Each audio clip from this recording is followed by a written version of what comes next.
God dang it, Perry. Why? Why you gotta betray everyone like this? Better have a decent storyline to that, because that's weird that was just all built up for just a betrayal. Think I should have enough credits to pull.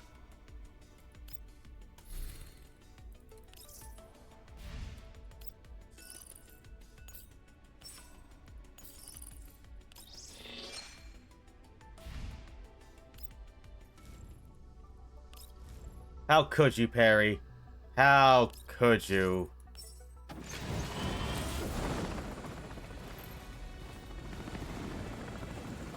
Nah, we failed.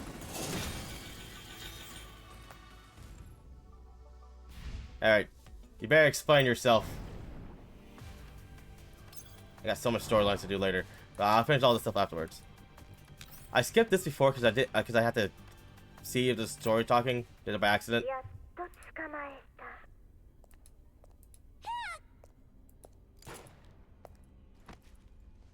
The bullet tears through Perry's core without warning, sending her to crumple to the floor. Her eyes slowly dim. The favorite young girl just a moment away now lies dead. A look of trepidation froze on her face. Then everything plunged into pure, bottomless darkness. 毎度あり、いい取引だった。負けてくれてありがとうございます。はは、じゃないと値引き交渉で日が暮れちまう。で、あんたが例の指揮官さんか？ペリーからいろいろ聞いてる。今後もひいきに頼むぜ。はい、もちろん。え？指揮官様、まだ買い物が残ってるので早く次行きましょう。ニールさん、失礼します。おう、しばらくはここで店構えてるから、気が向いたら来てくれよな。The Commander Perry wandered through the bustling marketplace, quickly striking a number of quality orders through Perry's connection. They are greeted by underground brokers acquainted with Perry along the way. 一体どっちが汚染エリアに詳しいのかわからなくなってきたな。前職の貿易会社のつてで闇ブローカーには顔が利くんです。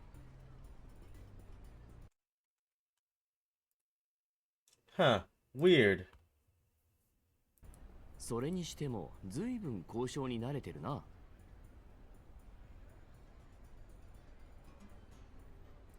お金に敏感じゃないと商売できませんから。私がいれば悪徳闇ブローカーにぼったくられる心配はありませんからね。You'll never be... ああ、頼んだぞ。The Commander pats Perry on the head. The petite doll happily savors this brief moment shared between the two of them. やっと二人っきりになれましたね。さっきはみんながいたから近づけませんでした。やっぱり小さいと不便ですね。Huh? 地下テクノロジーの依頼は無事終わったし、エルモ号のメンテナンスが終わるまで気晴らしできるんだから、みんな浮かれてたんだろう。Oh, this is probably happening after the whole, this happened just before they had their party. Like, after the whole tournament ended, they went off and go get some items. さっきまで騒がしかったのに、もうどこかへ行ってしまった。市場は珍しいのでわからなくはないです。エルモ号で留守をしていた人形も任務帰りの人形もみんな来てます。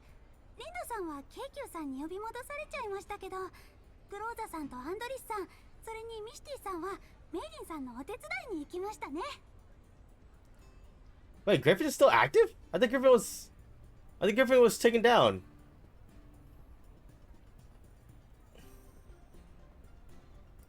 みんなのことが好きなんだな、ペリーは。もちろんです。久しぶりに会えたんですから。師匠もいれば。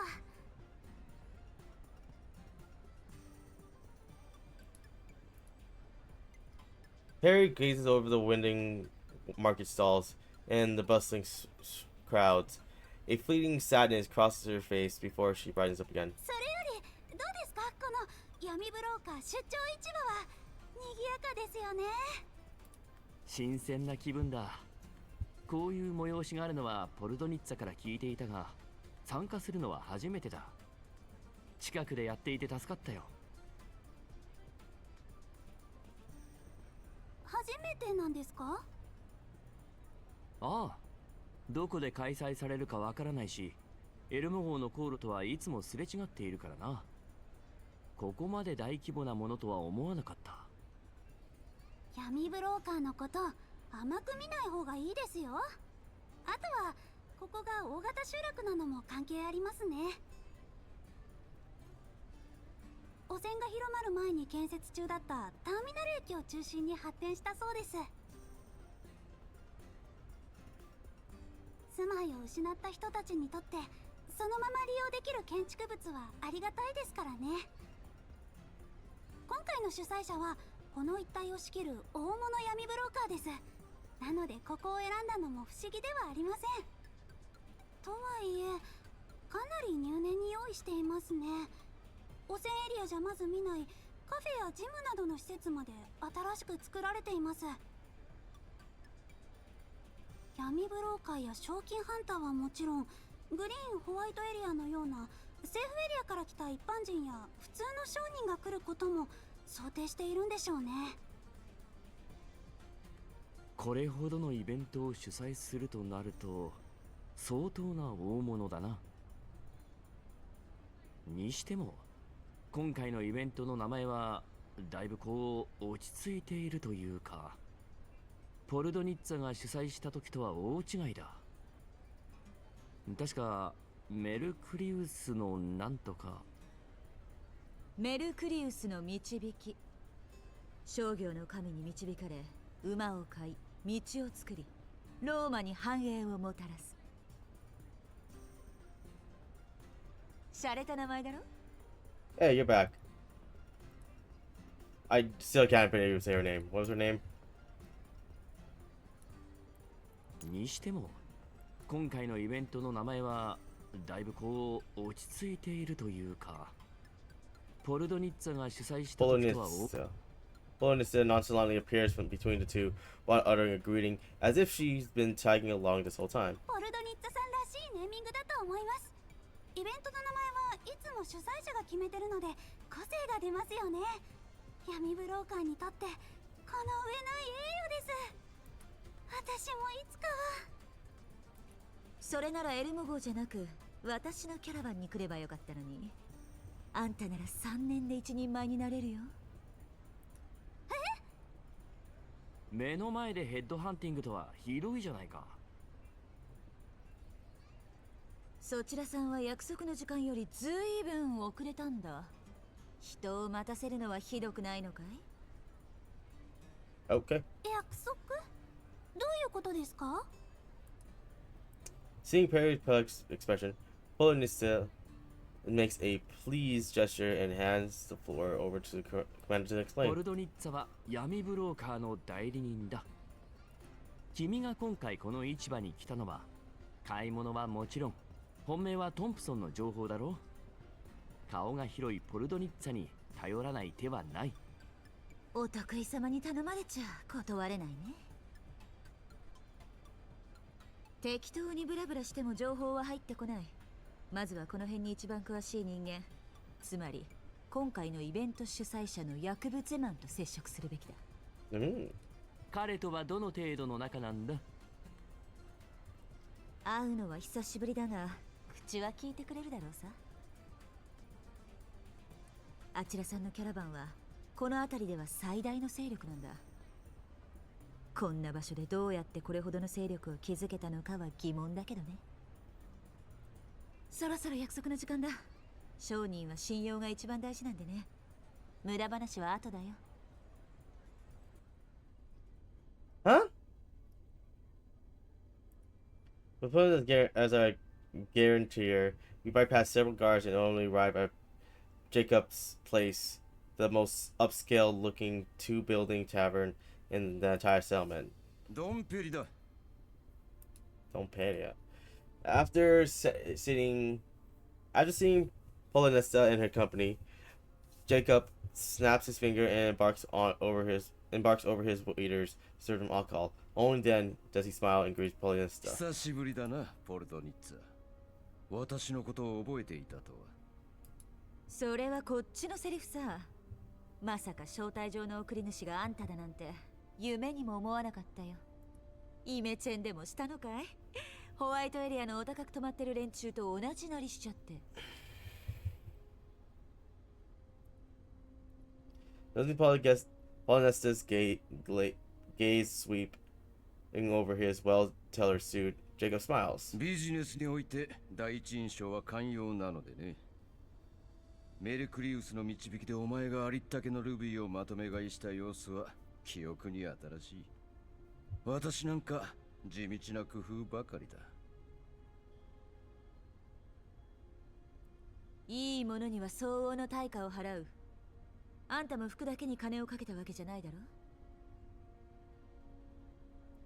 商人として当然のことだ。もっともお前に教えられたことだがな。Yeah, his name is spelled differently, by the way, guys. 世間話は It's actually spelled Jacob. ご友人を待たせては悪い。Jacob waves his hand, and all the neatly dressed waiters reverently pour champagne into the guest's glass. Without paying close attention, one can easily miss the weapons holstered on their waist. A glint of silver hiding in the shadows. ポルドニッツァから噂を聞いてずっと会えるのを楽しみにしていましたよ。エルモ号の指揮官。では出会いと再会を祝って。Jacob gracefully raises his glass as if celebrating the opening of a grand party. こちらこそよろしくお願いします。The commander and Polonius also raise their glass and taking a symbolic sip of the champagne within. 今回の催しご満足いただけてますか？ I'm so confused. どうなんだい指揮官ペリー。もちろんです。 Perry, who's been waiting for her moment, immediately takes the chance to jump into the conversation. 品揃えは豊富だし、普段見られない貴重品もたくさんありました。大変でしたよね。 Jacob's face filled with even more pride. よくお気づきに。あなたも闇ブローカーなのかな？まだまだ駆け出しですが、業界経験自体は豊富です。交易ルートも情報提供もきっとお役に立てます。私の連絡先です。どうぞよろしくお願いいたします。 As if on cue, Perry hands over her contact information. Jacob lets out a puzzled chuckle as he glances at Perry's information. イエローエリアによくいる情報屋か。情報は大事ですよ。実を言うと、ヤクブさんにお聞きしたいことが。 Perry briefly explains her request to break up. トンプソンについてですか？協力したいのは山々ですが、残念ながらこちらも情報がありません。Jacob pauses, then eyes Perry with a scrumptious gaze as if she's evaluating his words. ここら一帯を仕切る闇ブローカーとして心当たりはある。そうなんだな。Jacob chuckles and turns his gaze towards Polonista. もちろん、ポルドニッツァの顔に免じて手がかり集めには協力しましょう。伊達に一大勢力を築き上げていませんからね。ただしこちらが集めた情報もソースはよその人間。信憑性は保証しません。信頼できる情報を得るには相応の対価はつきもの。お友達価格にも限界があることをあらかじめお伝えしておきます。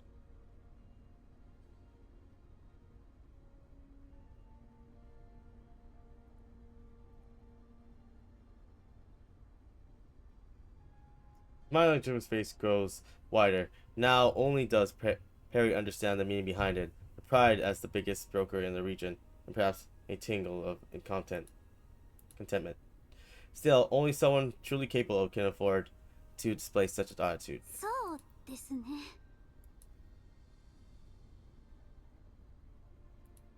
Perry lowers her head and thought, fully aware that she has no reason to cover the cost of such intel. こちらの持ち合わせも無限ではありません。それに闇ブローカーが集まっているのなら選択肢はたくさんある。指揮官様。さすがイエローエリアを渡り歩いてるだけある。価格交渉は基本中の基本だ。キャラバンを抜けた時のこと忘れたとは言わせないよ、ヤクブ。 Although Polyne's smile remained elegant as ever, the natural opposition, oppressiveness in her eyes suggests she is used to looking down on him. Let me go get a drink.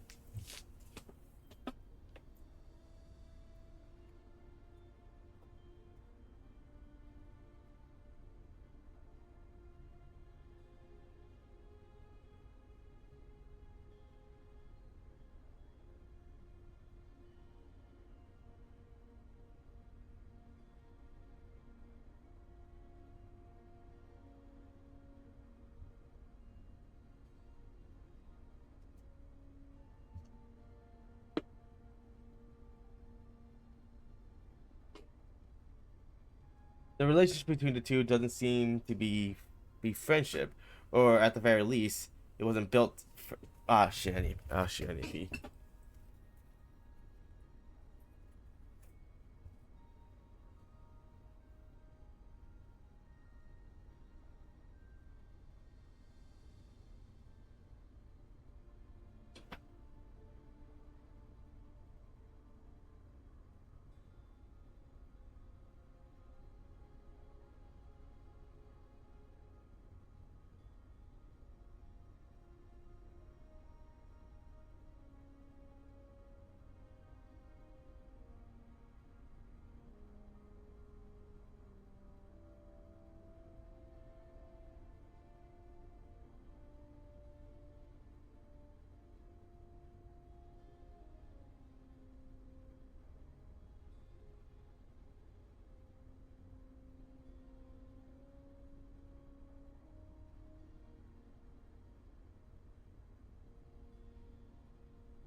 It wasn't a friendship built on equal footing. 誤解されては困るな。こちらの指揮官を私は大層気に入っている。欲のない人間は信用できない。なのでチャンスをあげましょう。明日開催されるゼマンラリー。私の名前を冠したこの大会を勝ち抜けば、情報を含めどんな商品も買える権利が与えられます。それがあんたの考えた誘致イベントかい？その通り。政府エリアの提携先は実力のあるキャラバンを好みます。どんな取引も商品が汚染エリアで台無しになっては話になりません。ルールは？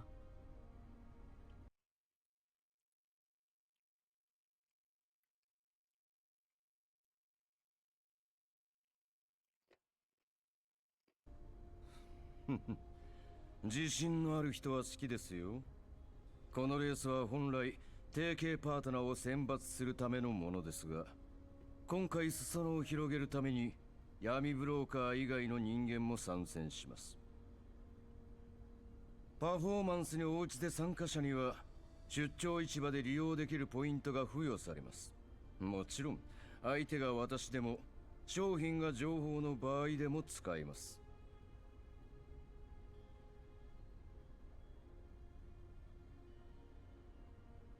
私はね、金もリソースも腐るほどあるんですよ。本来値段にこだわる必要はないのですが。ポルトニッツァの友人であるあなた方にはつい期待してしまいます。実力見定めさせてもらいますよ。百部さん、闇ブローカーというよりなんだかホワイトエリアの商人のようでしたね。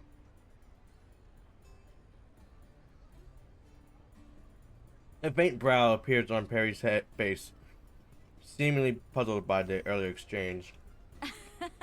ああいうスタイルなだけで根っこは同じさ。Okay. 昔何かあったのか？因縁があるような口ぶりだった。あんまり勝手な言いがかりはつけない方がいいよ。今のヤコさんは大物だし、向こうの方が優位に立っている。イエローエリアの闇ブローカーと一緒にされたくない態度だったな。でも今はどうでもいい。そうですね。手段はあるんですから利用しない手はないです。ヤクブさんは私たちの価値を見定めているんです。やっぱり商人にとってそれが一番大事ですよね。早くレースにエントリーしましょう。毎日ポイントを獲得できるなら早いうちにやっておいた方が。ポルドニッツァも一緒にどうだ？私は遠慮しとくよ。もともと参加するつもりもない。何か事情でも？来た時に見えなかったかい？外に止められた改造車が。もちろんだ。クルカイとサブリナ、部下の人形たちがすぐに見に行った。レース用なのか？そうさ。どんな改造が施されてるか分かりゃしない。忠告しておくけど、これは衛星都市で開催される行儀のいいレースとは別物。後悔はしないことだね。The commander looks at Perry, only to find her with even more resolved expression. 分かっています。でも師匠を見つけるためならどんなに可能性の低い方法でも。とにかくエントリーしておきますね。あ、これ私の連絡先です。今後もよろしくお願いします、ポルドニッツァさん。Polynesia shrugs and flashes the commander a resigned smile as she watches Perry run off. ほら、行ってきな。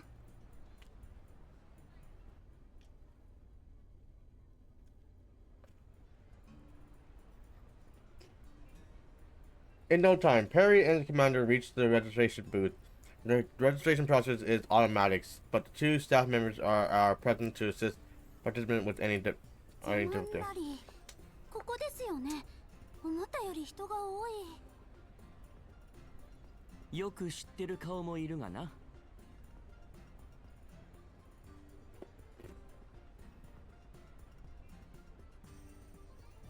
Standing in front of the booth are the very same dolls from Elmo that went off on their own. Sabrina spots Perry and the commander first and immediately calls Exilium. ペリー、来てたんだ。まさかそっちもレースに？サブリナさんとみんなもそうなんですか？お姉ちゃんは改造車と勝負したかった。 I'm so confused. ならレースに出ろだってさ。仕方ないからエントリーしに来たわけ。指揮官たちはどうして？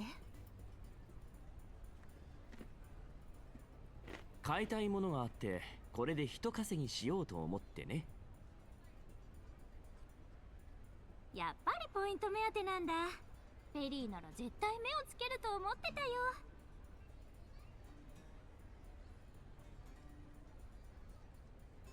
With Perry's arrival, the registration booth becomes even more lively. Another group searching for the commander is about to spot him quickly upon seeing the commotion and weave through the crowd to catch up. やっと見つけました、指揮官。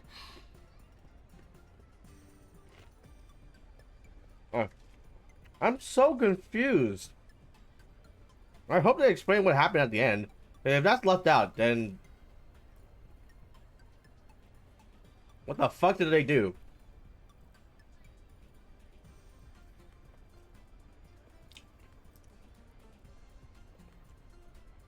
Being filmed the dolls at the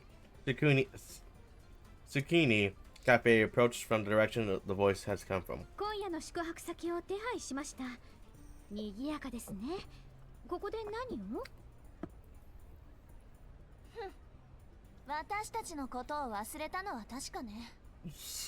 お疲れのようですが、本当に大丈夫ですか？ Wait, since you were here? What the heck? シャークリーのダンスで元気にしてあげるよ。大したことない。明日のレースにエントリーしようとしてたところだ。君たちもどうだ？ああ、これが宿屋の主人が言ってたレースなんだ。勝てばみんなシャークリーに注目しちゃうよね。でも一人だと危ないな。誰かに協力してもらわないと。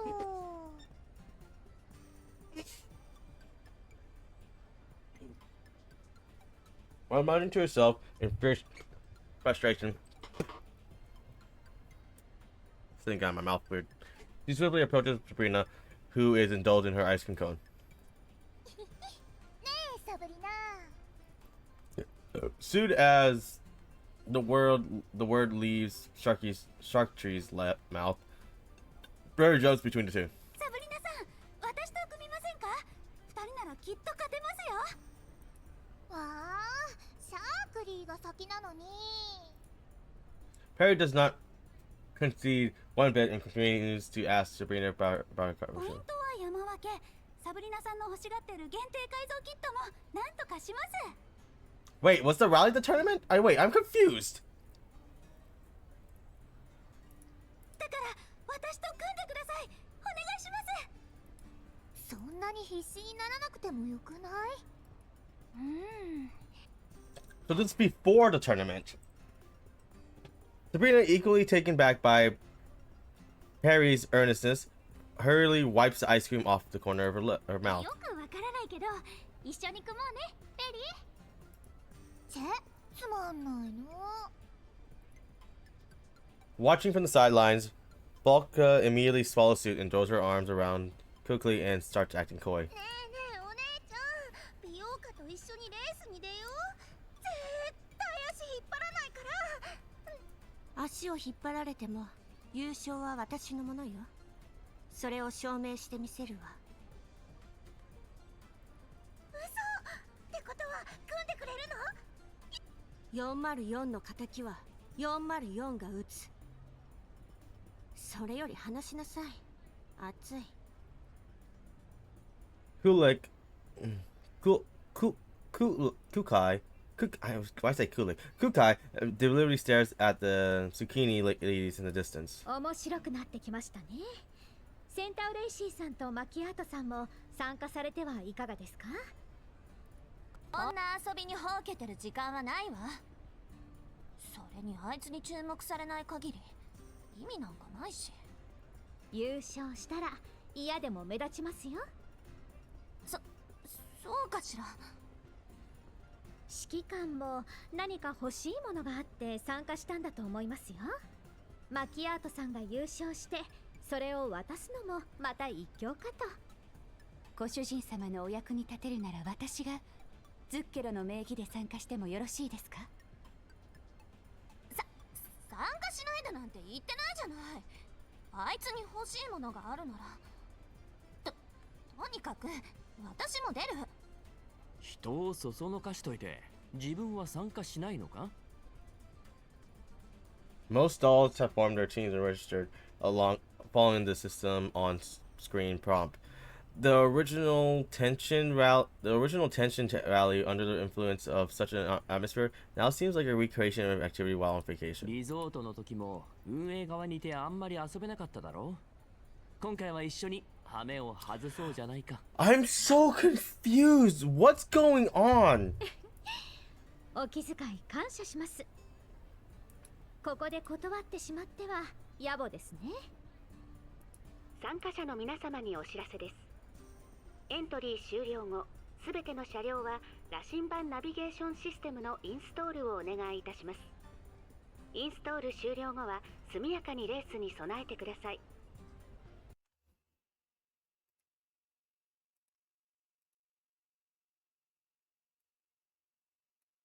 What is happening? Freaking the first storyline was that was about the tournament and we all got shot at the end. So what happened here? The arrangement for the registration booth sound promptly as the participants complete their. I'm gonna get more chips. I am in a snacky mood all of a sudden.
ナビ？そんなのいらないでしょ。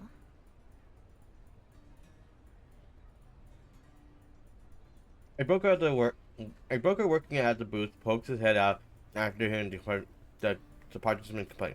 聞き捨てならないですね。羅針盤システムはナビだけでなく、すべての車両の位置情報と配達地点の共有機能も備わっています。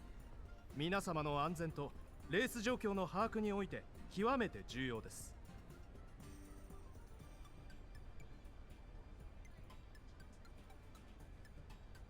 それなら仕方ないですね。ところでさっきのアナウンス、もしかしてレースはこの後すぐなんですか？じゃあ急がないとね。そっかー。じゃあシャークリーも早く協力相手見つけないと。誰にしようかな。With Perry and Sabrina's departure, more and more dolls realize it's time to set off, and the bustling booth moments ago has suddenly calmed down. At midnight, all the dolls have long gone into hibernation either due to all the antics during the day or in preparation of tomorrow's rally, except Perry, who suddenly boots up.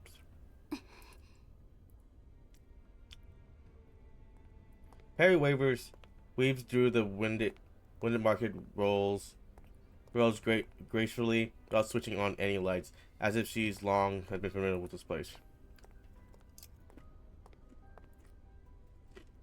After a few good turns around, Perry arrived at an unremarkable corner. The bustling of the ferry in the distance obscured Perry's deliberately low voice, and the shadows cast by the surrounding wall becomes her best form of concealment. 絶対に見つけないと。 Her muttering echoes irrigates and in the night of the darkened night. Ow!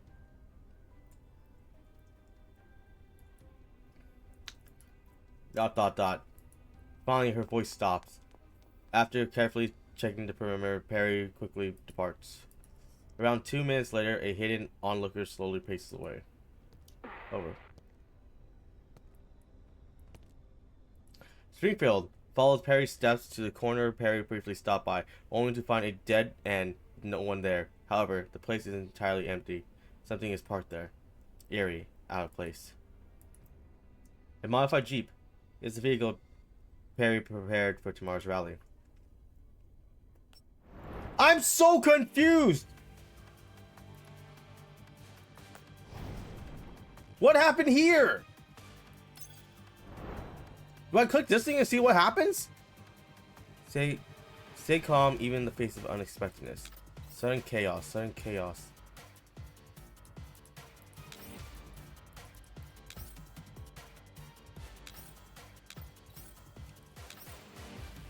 I have to go look.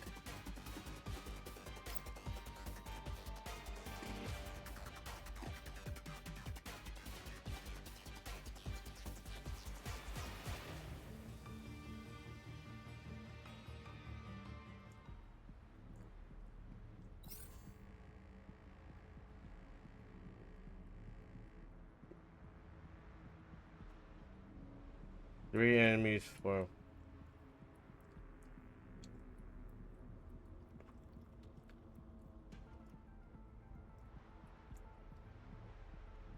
I'm so confused. What happened? おじけづいた。じゃあ始めよっか。訓練の成果ね。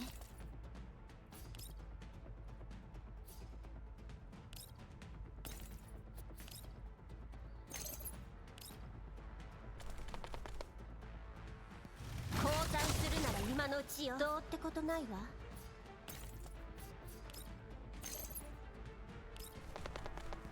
降参するなら今のうちよ。どうってことないわ。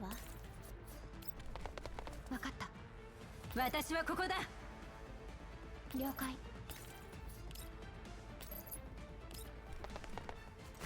くるりじれ。わかった。ふん。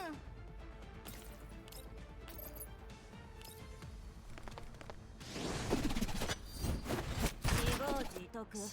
静かに。作戦終了。帰ろっか。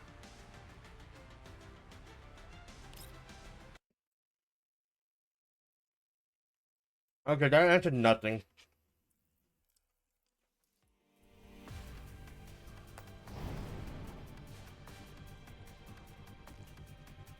That's so confusing. It's a new beginning. I wonder who will be the winner this time. Back to start.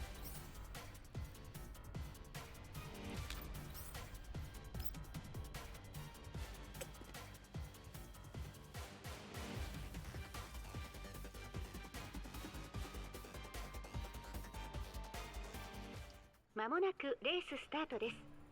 参加者は各々の車両に乗車してください。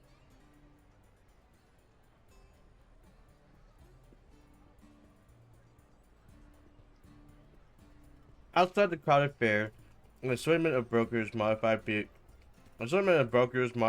gathered by the starting line, waiting to signal above the track, and an announcement repeats endlessly. 本レースにおいてコースは限定しませんが、いくつかの配送地点を通過する必要があります。その際のタイムと商品の状態に応じてポイントが付与されます。ポイント集計は毎日行われ、低い順から淘汰されていきます。敗者復活はありません。配送地点では補給と修理を行います。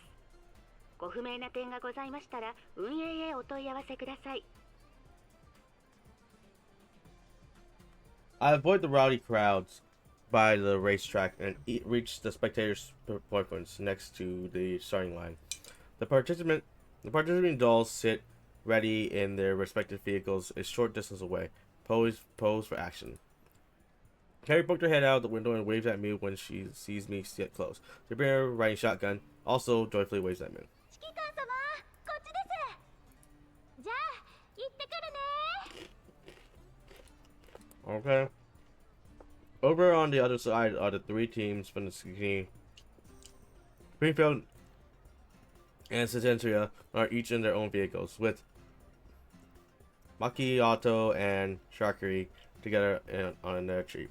So they're doing solo, and these are okay, interesting. Noticing my gaze, Springfield flashes me a smile from afar, while Century Yes, nods at me. Meanwhile, Macchiato simply glares at me before quickly turning her head ahead to focus on the track, seemingly saying something to Sharky. 何ジロジロ見てんのよ。まさか他のやつらに目移りしてないでしょうね。And he's looking at all his dolls, so. リラックスリラックス。勝利の女神の指揮官もきっと私たちズッケロの味方だよ。あんたに聞いてない。あいつが誰を見てようが私には関係ないし。それに Maki glimpsed at the jeep at her side. Kukai, with her hands on the wheel, returns a cold gaze. In contrast to the green-haired doll in the passenger seat, who is bursting with excitement. So お姉 confused. ちゃん準備完了だよ。ナビも異常なし。次の指示は？静かにして。うるさいやつは舐められる。わかった。じゃあ黙るね。Volka closes her mouth and looks ahead tentatively with her rifle firmly in hand. Before long, she turns around and pulls a silly face at Macchiato while triumphantly waving her fist. 今回は足手まといのミシティがいないし、私たち404が勝ったも当然。降参するなら今のうちだよ。Weird choice of wording, but alright.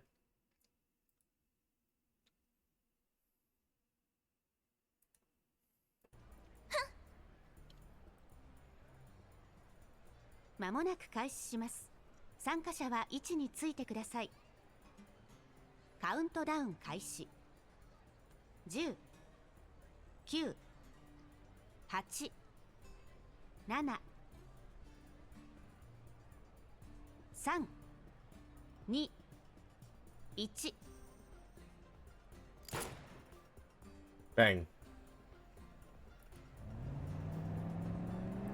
A shot rings out, and countless vehicles are off to the races. After departing from the fair, the crammed clusters of vehicles soon disperse in different directions. Each of the doll team head towards their planned direction.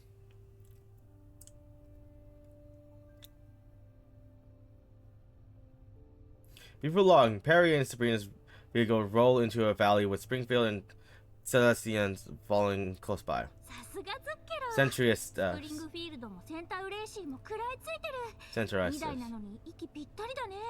周りの闇ブローカーなんて目じゃないよ。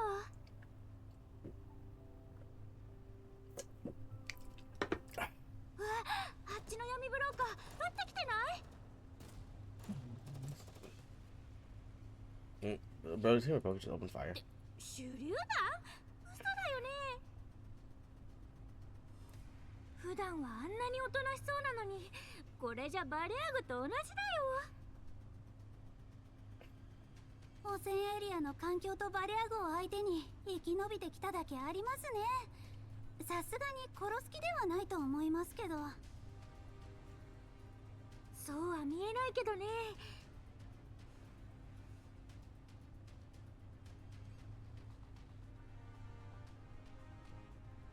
それもこれも全部隠しルールのせいかもしれません。隠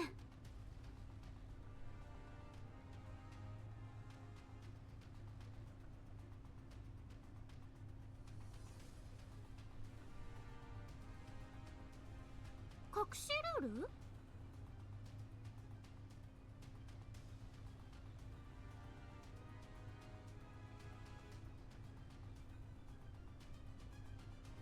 はい。配送タイムと商品の状態によってポイントが加算されるし、わざわざ復活なしの脱落制度まで設けてるんです。それなら相手の邪魔をして脱落に仕向ける方が得策です。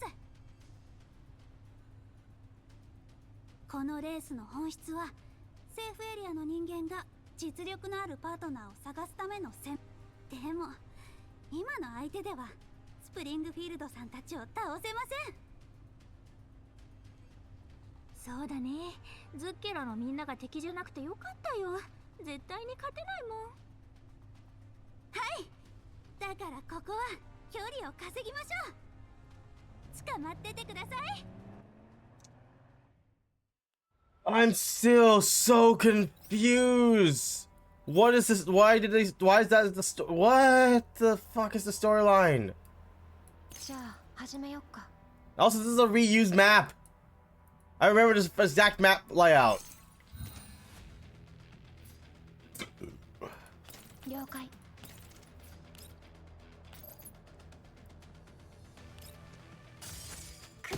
I probably could have moved over here and just killed it.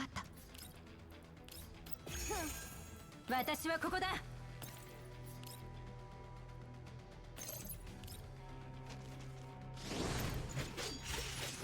これで終わらせる。どうってことないわ。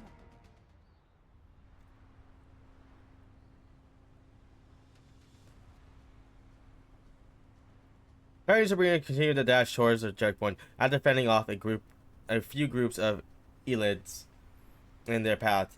However, they slowly run into another firefight. A small jeep suddenly bursts out of the barren waste landscape and struggles to complete a hard turn onto the field. Several modified vehicles are in pursuit, with the crew aiming and shooting their guns at the small jeep.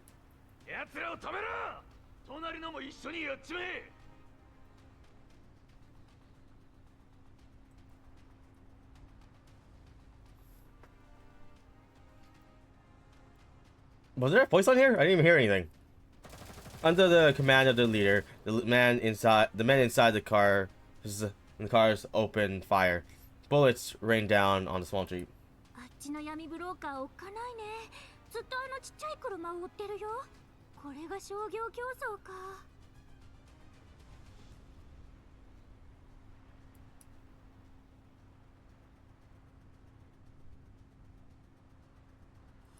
競合チームのようですね。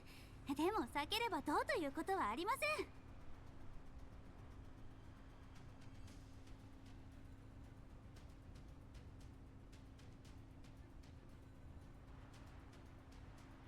Harry steers the vehicle to avoid being entangled, but the opponent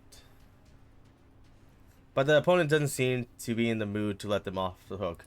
A vehicle soon chases after them and bullets start raining down. そんな追ってきてる？サブリナさん。 Well, then also the condition of the cargo makes sense why they're shooting you down. Okay. And you can't drive, you lose. Makes sense.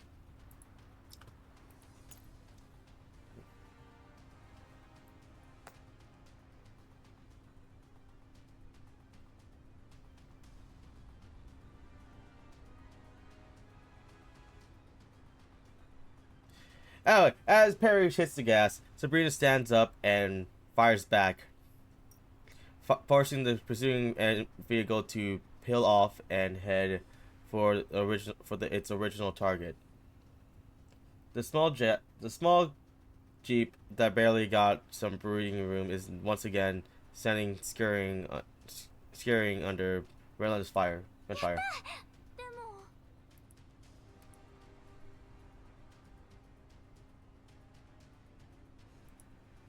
でも Sabrina looks at the encircled jeep in the distance with ど concern. うかしました？あの中にいるの小さい女の子の気がする。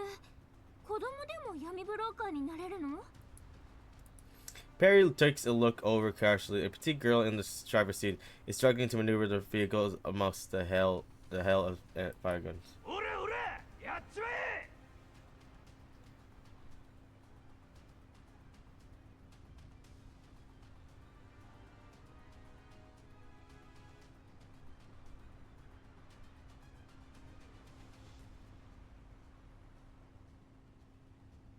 Don't let them. No. ちょっとひどいね。サブリナさん、行きましょう。 Perry clutches the steering wheel and glances at Sabrina. 一方的にいじめなんかさせない。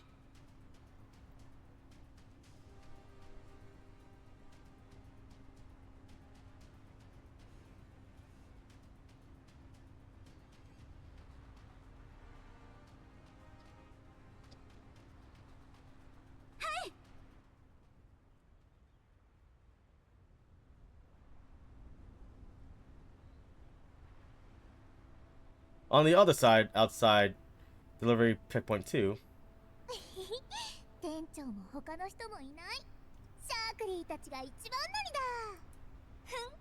だ。帰ったらあいつに。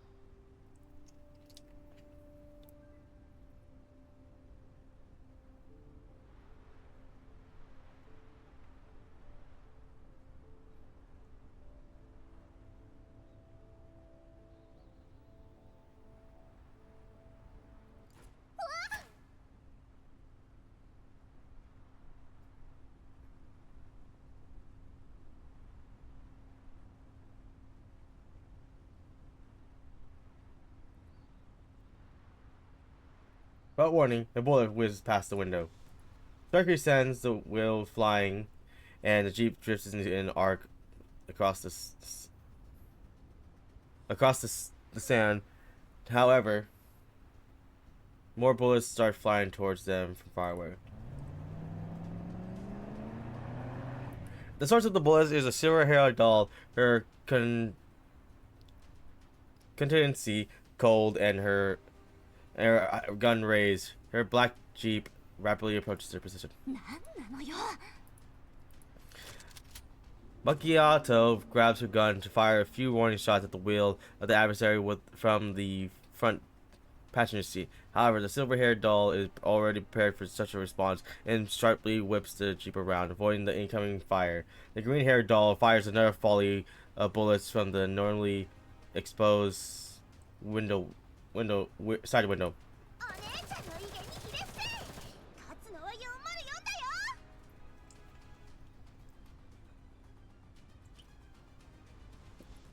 シャークリー、援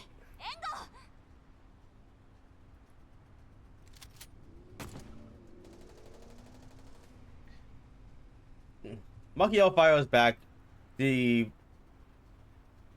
defiantly,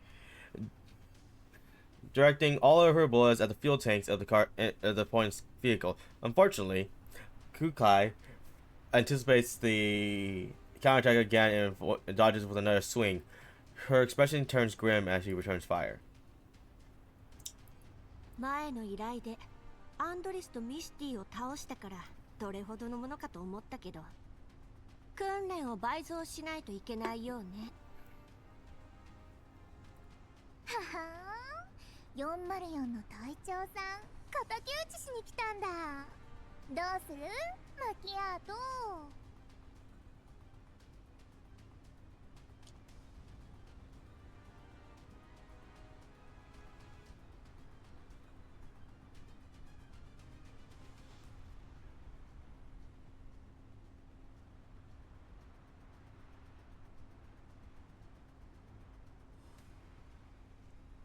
Brain turned off again. 決まってるでしょ。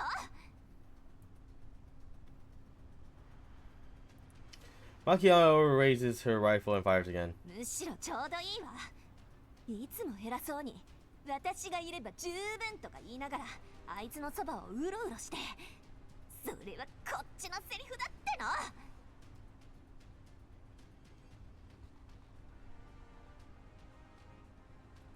怖いなあ。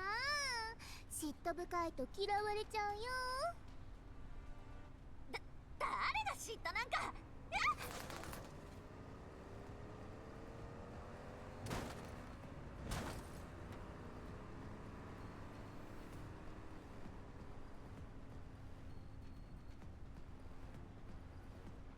Taking advantage of Macchiato's momentary lapse in concentration, Hyde's 404 bullets strike the door of the vehicle while their black jeep rapidly approaches and slams into Macchiato's vehicle. Kukai then keeps her jeep parallel to Macchiato's in show of force. なら勝負しようじゃない。404とズッケロ、どっちが上か。 If you're not... 指揮官が他の人形に抱く無駄な期待を捨てさせるいい機会だわ。 God damn, you freaking yandere. やってやろうじゃない。何してんのシャークリー。このまま間合いを詰めさせる気。 Macchiato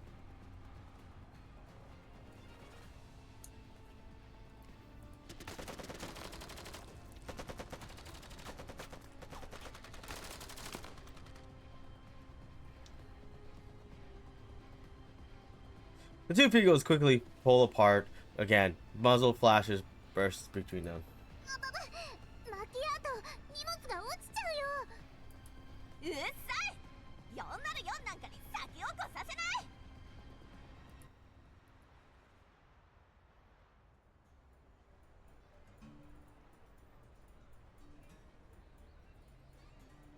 Several hours after the start of the race, one team after another finally reaches the finish line.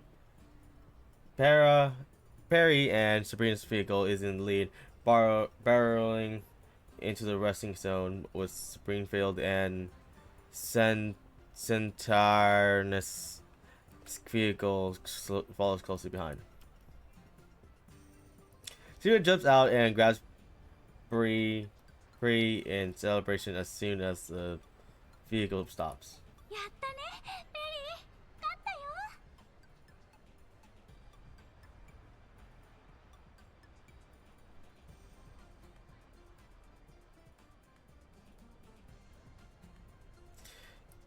やっぱり私たちが組めば怖いものなしです。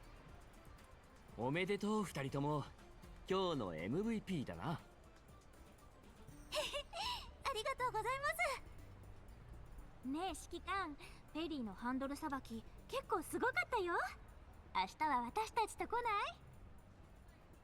ない？ギャラリーに徹したいから遠慮しておくよ。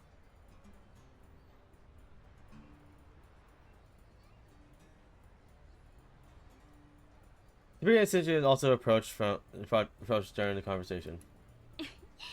ペリーさんとサブリナさん、息ぴったりでしたね。スプリングフィールドさんとセンタウレイシーさんもすごかったです。あの手強い闇ブローカーがいなければ勝ったのはそちらかもしれません。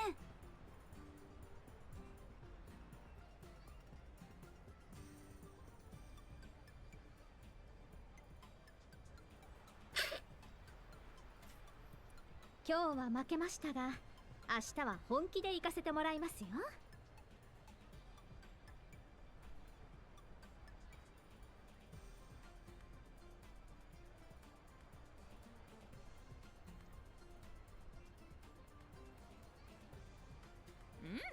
こっちも。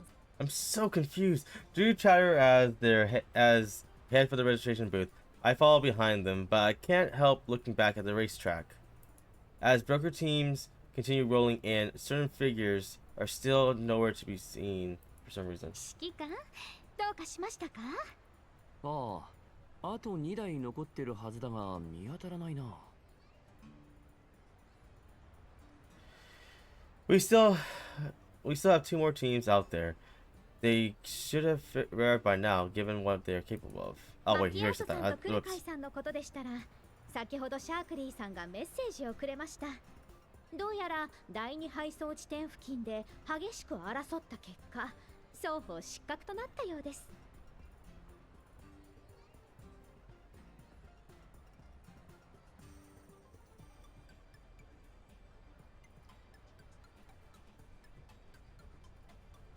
今頃おそらく運営と口論しているでしょう。センタウレイシーさんが様子を見に行ったのでご心配なく。たくしょうがないな。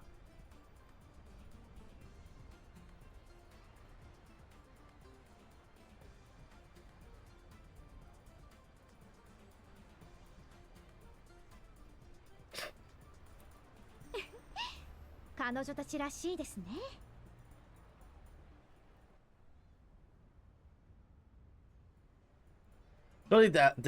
Shortly thereafter, the participant scores are logged into the system by the staff. Perry sighs in relief after seeing the string of numbers behind her name glow in digits. 今日稼いだポイントで情報変えないかな。ちょうど本人が来てる。直接聞いてみるといい。Perry looks up and realizes the host of the event is standing right before her with a smile. Jacob now sees more friendly, unlike the subtle arrogance he displayed yesterday. おめでとうございます、ペリーさん。大活躍でしたね。噂になってましたよ。い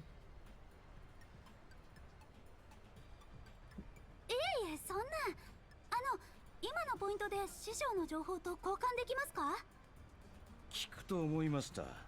ですが残念ながらまだ裏取りが必要です。貴重な情報はそれ相応の対価が求められる。そちらは引き続き準備の方をお願いします。裏取りが必要ということは手がかりはあるんですね。あとは私でやりますので、今日のポイントと足りなければ私の貯金から。申し訳ありませんが、生半可な商品を提供するつもりはありません。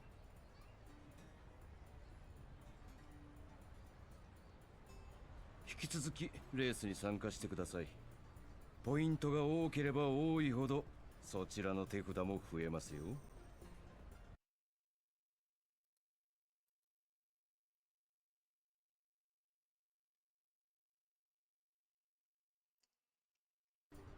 そうですね、わかりました。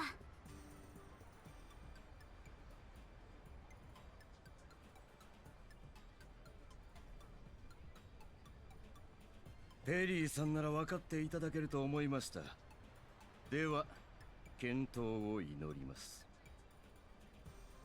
Perry's shoulders suddenly slump down as she watches Jacob walk away.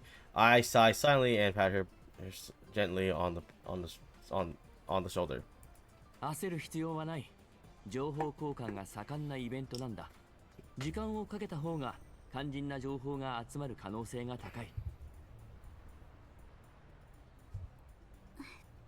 ですよね。ありがとうございます、指揮官様。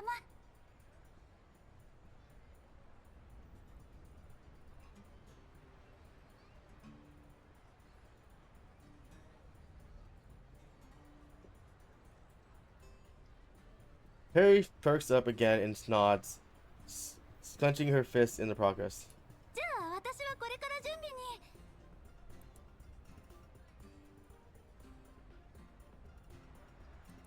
すみません、待ってください。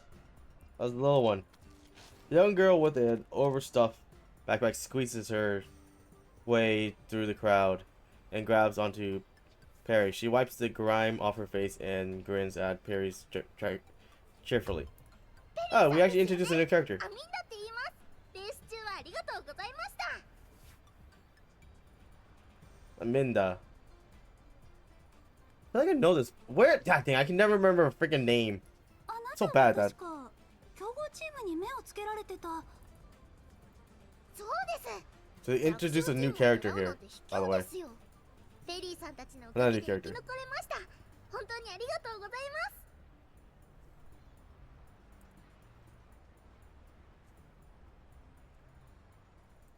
いえ、当たり前のことをしただけですから。これ私の連絡先です。私にできることがあればいつでも呼んでください。物でも情報でも何でもありますよ。情報が欲しいです。トンプソンって人形を知りませんか？私の師匠で汚染エリアで失踪したんです。トンプソン？聞いたことないですね。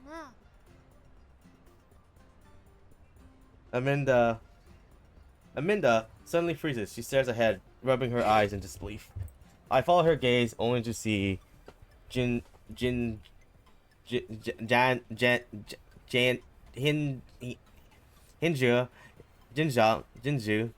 dragging Xiao here at full speed towards us. They have also come to participate in the fair, after handing over their duty to Menti and Andres. Evidently,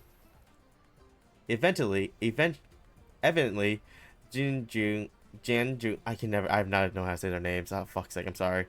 Seems to be the one more enthralled by the blustering fair. Without Daiyang's superstition, Junjing has spent the entire day strolling through the dazzling row of booths. Because of this, the two of them did not attend the rally race. This character. 市場を回って面白いもの買ってきたよ。指揮官、 The two characters we haven't got yet.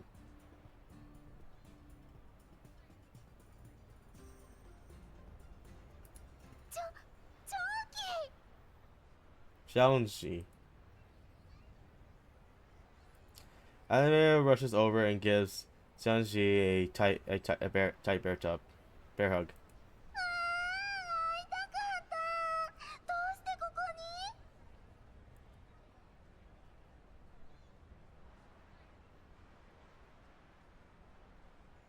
Xiao Xian wipes a tear off of Amina's face as the corner of her mouth rises in a stiff yet heartfelt smile. 久しぶりアミンダ。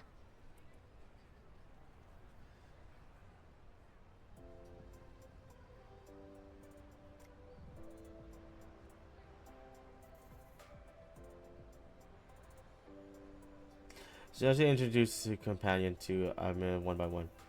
なるほど。この子が長期の言ってた闇ブローカーの知り合いか。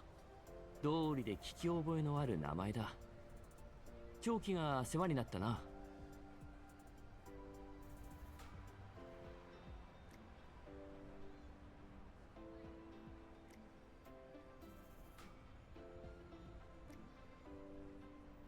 お世話になったのは私の方です。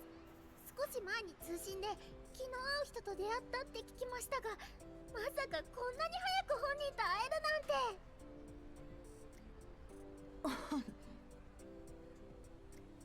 て。 Ninja looks at me and coughs awkwardly before switching the conversation to another ア topic. ミンダ、そっちの戦力は足りてる？必要なら私が出てもいいけど。大丈夫。仲間はもう見つけたから。あのチームのこともちゃんと避けるし。 Seeing that Sensei's demeanor stays somewhat grim, Aminda tugs on her hand. 心配しないで。こう見えても自分のキャラバンを持った闇ブローカーなんだから。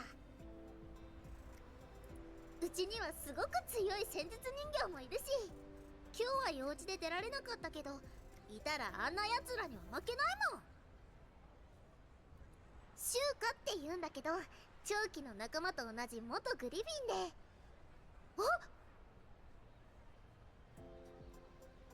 Anna looks at me and suddenly hits her head herself on the head.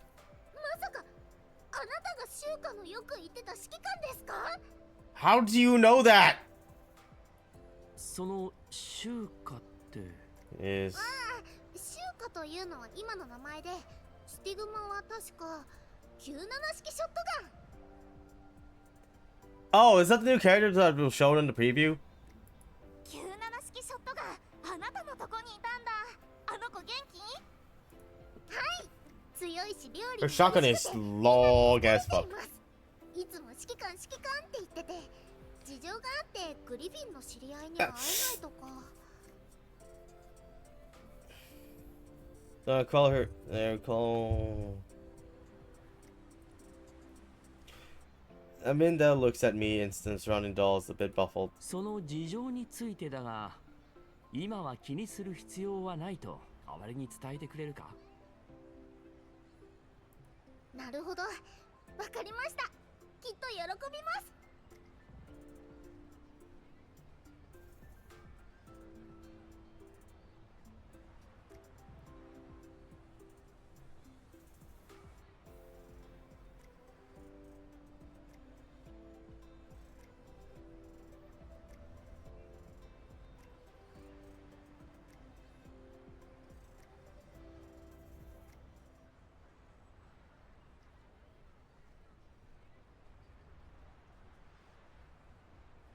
でもそうなったらまた新しい人形を探さないとな。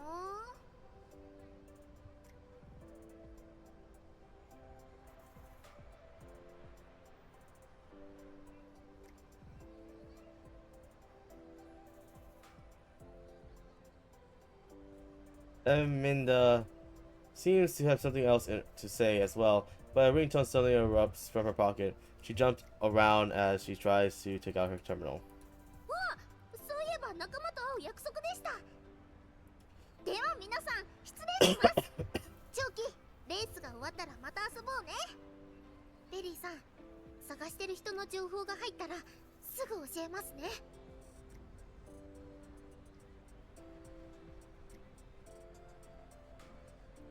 はい、ありがとうございます。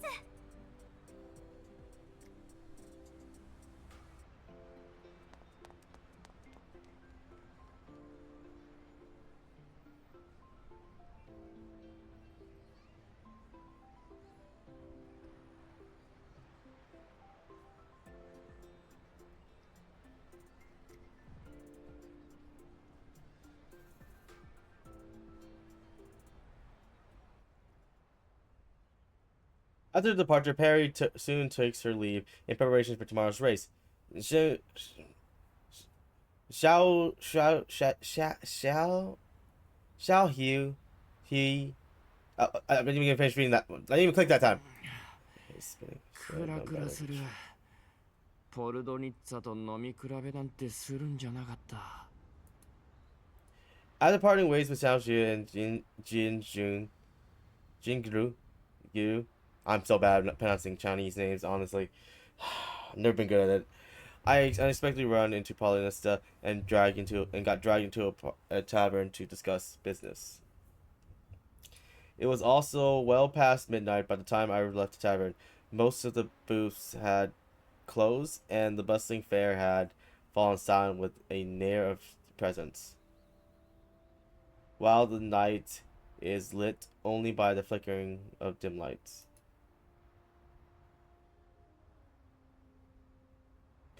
As I slowly make my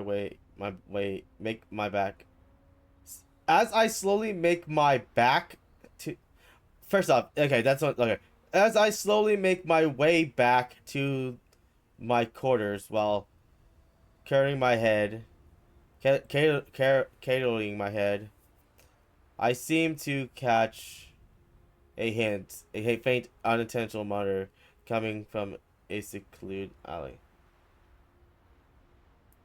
絶対に見つけないと。God, again.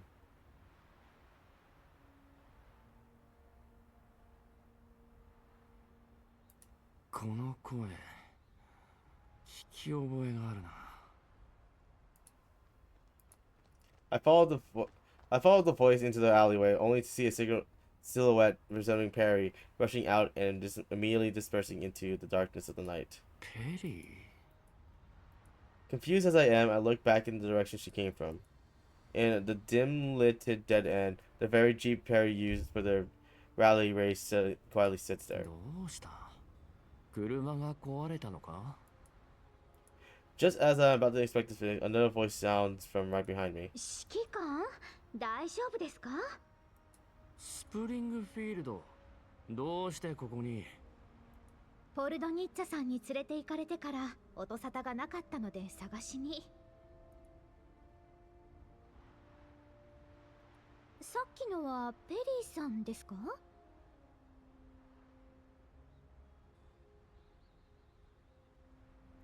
やっぱり見間違いなんかじゃない。君も見たんだな。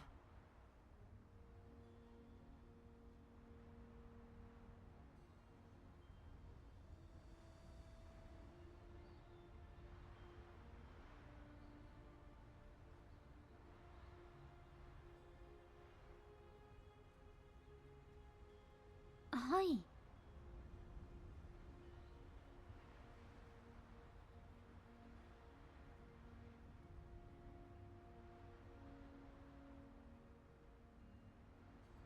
誰かと話しているようだったけど、相手がいなかった。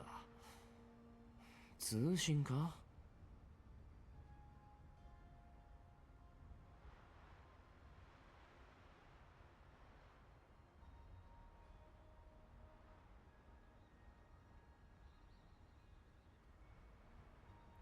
だとしたらどうしてこんなところで。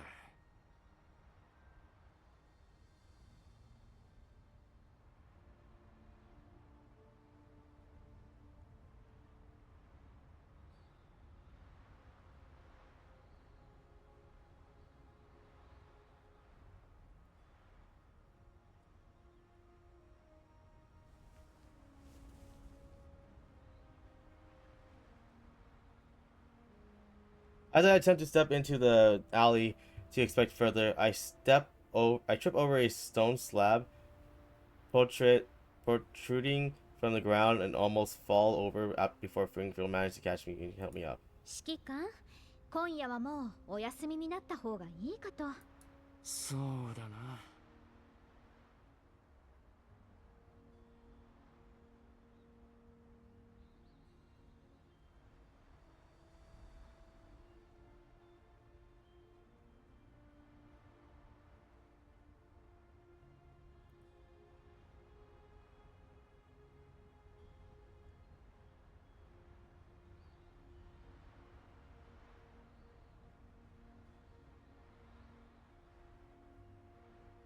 I am indeed exhausted after all the drinks that Paulus and but I still can't shake the sense of uneasiness. こんな夜中に何しに来たのやら。心当たりはないか？いつもと様子が違うとか。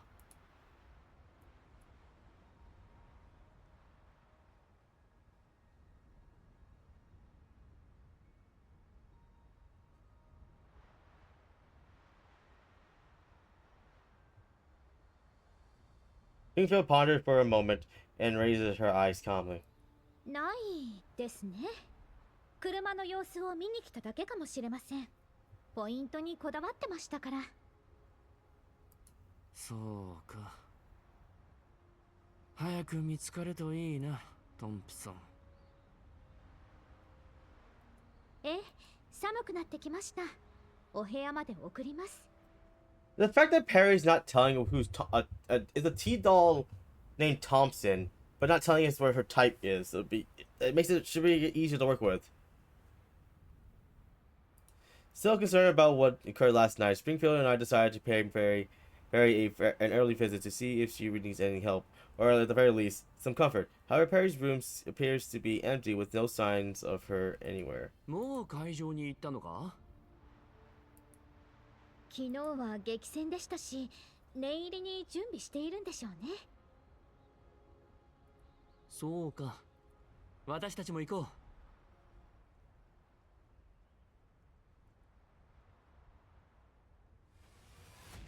これもみんなのおかげだ。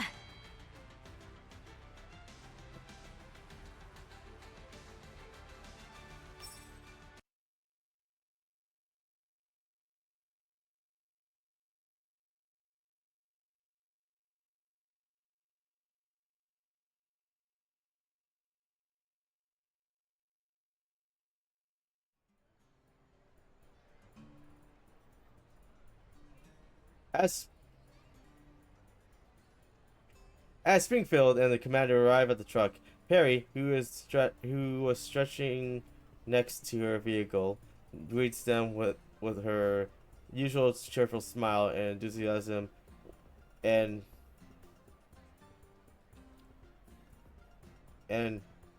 enthusiastic hand wave.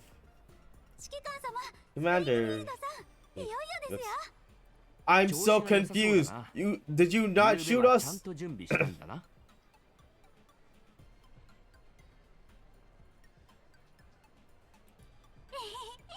絶対に勝てるルートを一晩かけて割り出しました。待っててくださいね。すぐに戻ります。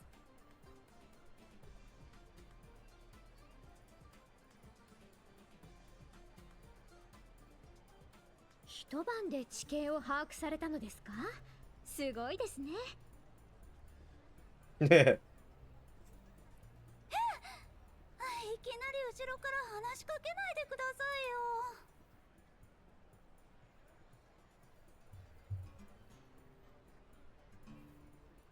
すみません。ですが、配送地点が変わらずとも、汚染エリアは常に危険と隣り合わせ。いつ生き袋やバリアーグに出くわすかわかりませんから。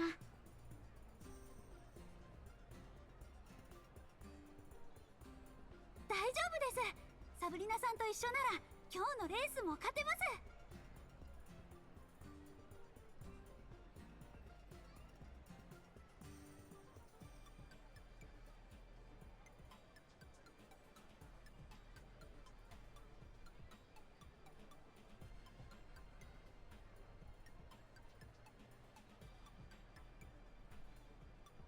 そうだね。ところで今日は私たち以外はスプリングフィールドとセンターレーシーしかいないんだね。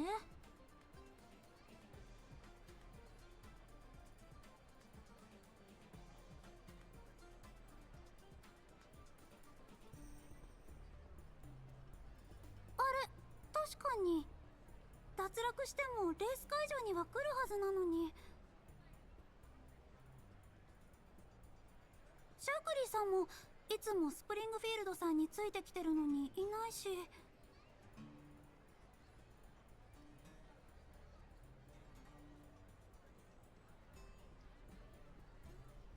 Sorry, my brain's turned up. Amongst the duo's confusion, Springfield offers her expression. シャークリーさんをお探しですか？は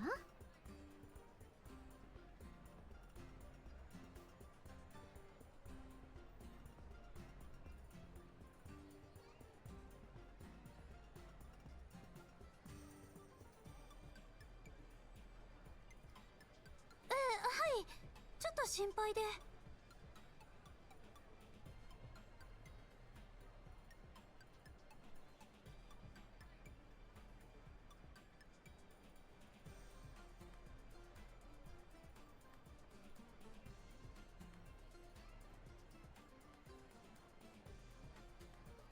昨日のレースでクルカイさんとマキアートさんの争いに巻き込まれる形で脱落しました。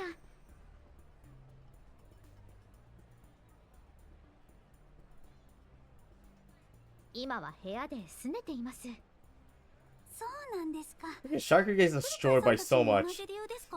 Also, it's weird that Sharky's been both storylines, but is in both storylines. But wasn't she? I'm so confused with the shot.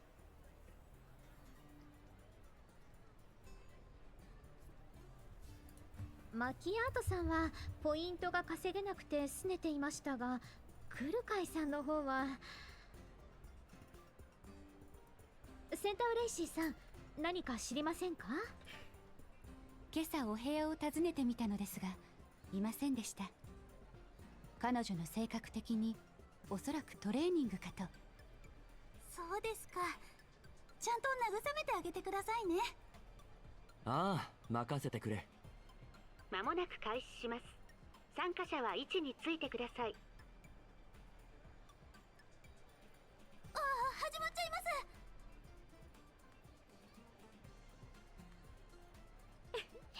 お手柔らかにお願いしますね、ペリーさん。それでは行ってきます。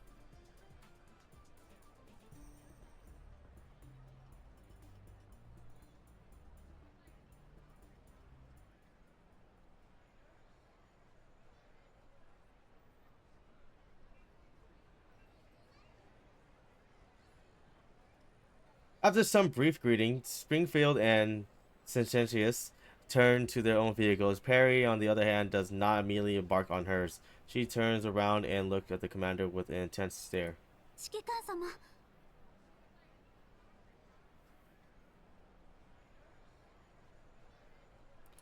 ん？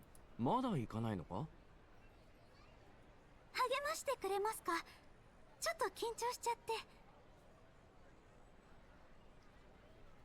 繰り返します。参加者は位置についてください。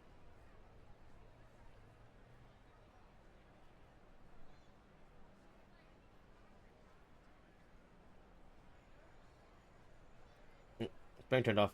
Ignoring the announcement, Perry stares at the commander. 大丈夫だ。どんな結果になっても、私はここで待ってる。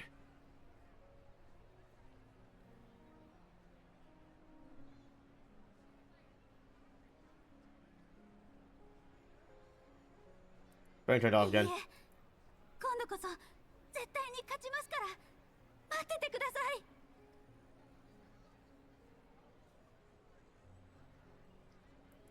い。よしよしたかがレースでしょ。そんなに緊張しなくてもいいじゃん。行きましょう、サブリナさん。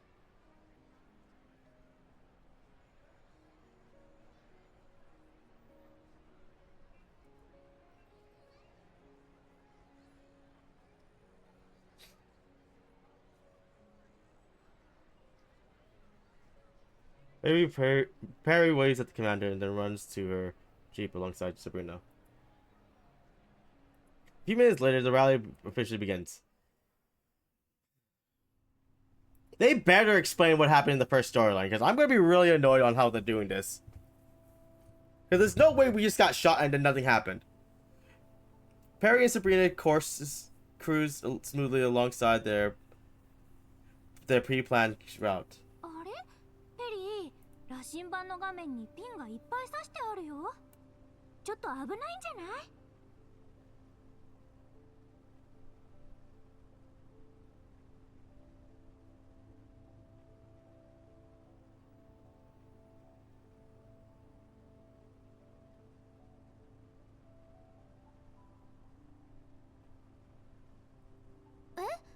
れどれ。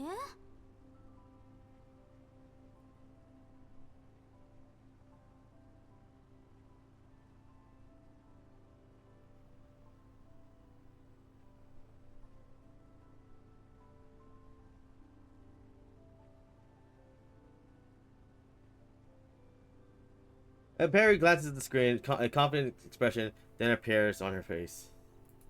ああ、これはエキムクロの巣穴やバリアーグの拠点です。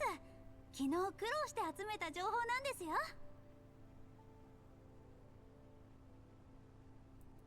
迂回した方が足止め食らわずに済みますよね。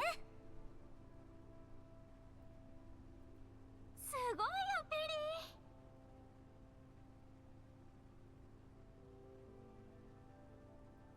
リー。でもこれってリアルタイムナビゲーションだよね。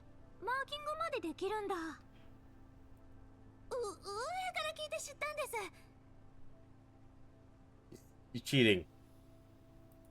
どんな時でも情報は一番大事です。ちょうど得意分野で助かりました。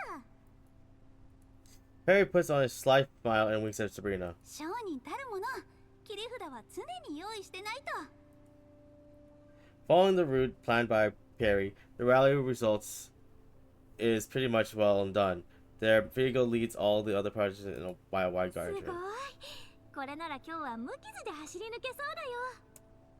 さすがにそう簡単には。汚染エリアですから何が起こっても不思議ではありません。例えばほら、目の前。わあ、生き袋だ。サブリナさん、いけますか？大丈夫、任せて。 Perry, you're evil! Explain, please, give me a reason to why I don't think that you're not evil. Like, you did something awful. じゃあ始めよっか。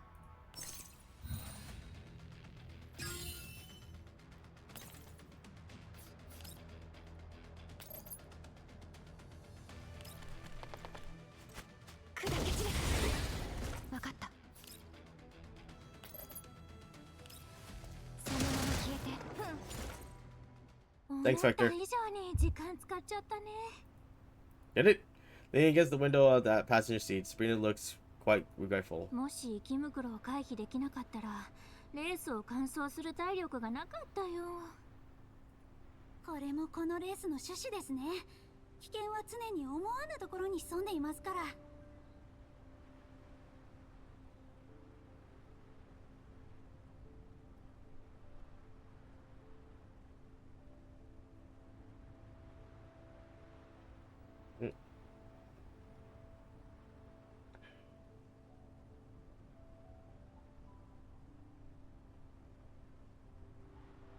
Oh.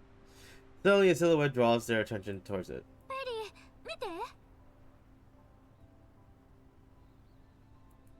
スプリングフィールドさんだ。車の様子を見てるようですね。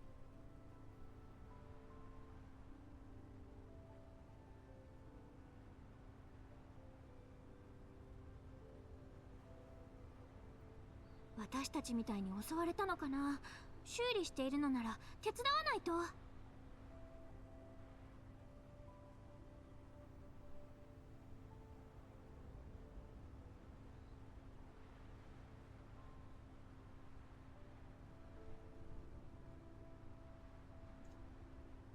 でも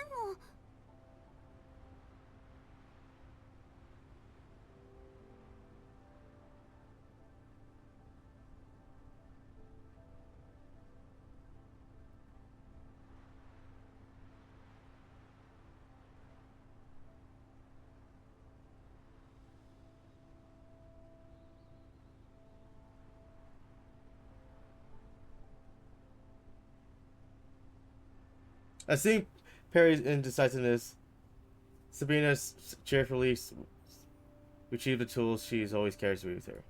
大丈夫だって。こういうのは得意だから。サブリナさんの能力を疑っているのではなく、レースが。ちょっと待ってください。順位を確認します。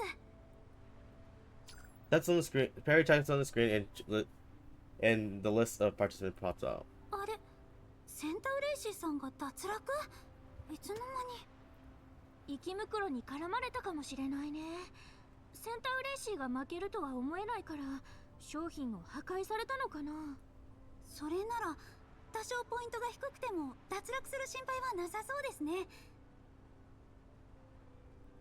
じゃあはい、助けに行きましょう。任せて。 With Sabrina's eager anticipation, Perry rolls up to Springfield and parks her vehicle on the flat terrain nearby. Sabrina hurriedly hops out of the vehicle and waves at Springfield. In return, Springfield waves back at the duo with a gentle smile. スプリングフィールド、車壊れた？大丈夫、すぐに直してあげるからね。 Without moving, Springfield nods as Sylvia awaits Sabrina's approach. あれ？ Just as Sabrina was about to reach Springfield, she suddenly halted in a somewhat comical pose.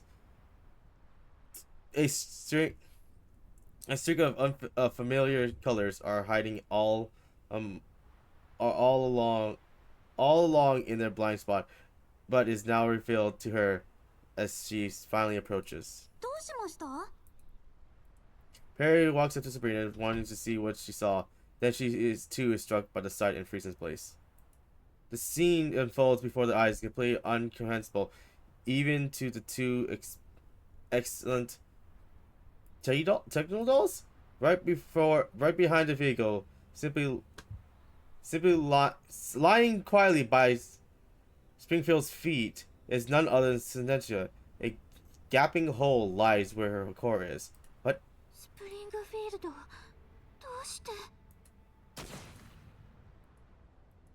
Before Sabrina could finish, a bullet pierces her core. As Sabrina's body hits the floor, the dazed Perry quickly comes back to her senses, only to see Springfield with her rifle trained. While the usual soothing smile lingers on Springfield's face, her gaze is anything but cold. But a cold-blooded viper. A cold-hearted viper is what stands before them. She stares down at Perry, as does the muzzle of a rifle. Okay, I know exactly what's happening. Faster than Springfield could pull the trigger, dodge the bullet with a backflip.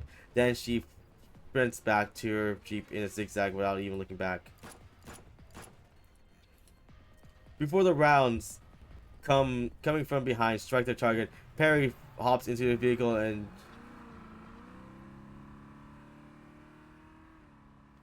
the Perry jumps into the vehicle and drives off immediately. There is no time for her to take a glance at Springfield or the two dolls lying on the ground in deep slumber.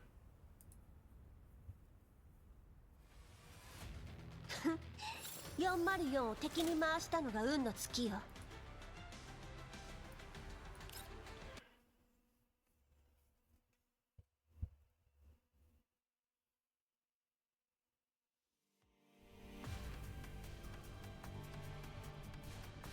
There's a lot more storylines than I thought. Oh my god, there's a lot more. I'm going to be going into like midnight. Yeah, I'm going to be going into midnight time.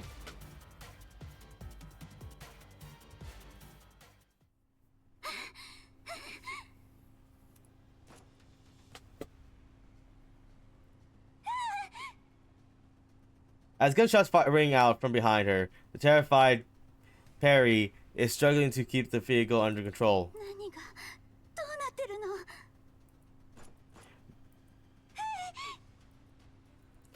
Having nearly overturned the vehicle moments after stabilizing, Perry tries her best to keep her cool to maintain control of the car. After doing so, she immediately activates the compass system. 聞いてたら返事してください。これはどういうことですか？ No one answer is bestowed upon her. Only Perry's helpless inquiry echoes within the empty and battered vehicle. スプリングフィールドさんから逃げられるルートを教えてください。 That's good. Her only chance at assistance, Sabrina is gone, is immutable fact. Perry witnessed with her very own eyes. Superman was taken out in the blink of an eye and is lying by Celestia now. But who is this Springfield? Springfield knows that's not Springfield, but that's not Springfield of the past either. Perry tries to wrap her mind around the whole ideal, but her narrow cloud is completely disarrayed. Can't even form a semblance of an answer. While all this goes on, the voice that guided her has also fallen silent. She angrily hits the screen, displaying the map of the relay. Yet the system interfered, merely flickered calmly, offering no response.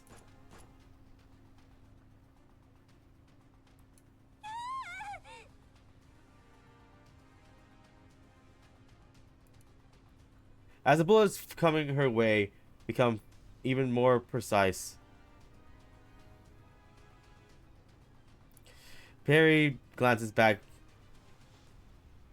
cautiously, only to find Springfield's fingers right on her tail, nearly ramming her into rear bumper. Perry instantly slams on the pedal, only to realize that the vehicle has already reached its top speed.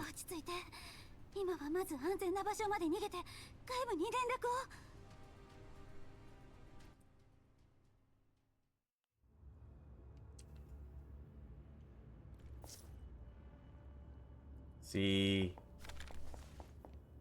危ないですよ。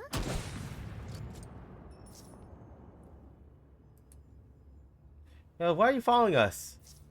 Damn it. They're hot on our heels. I need to think of a way to shake her off. What do you mean us? You're by yourself. Huh.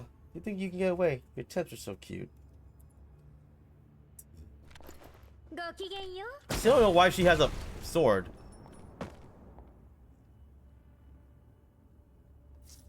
Damn it. Don't you look down on me. I won't give up so easily. I still don't get it. Yeah, why do you have a Weiss? Why do you have Weiss sword?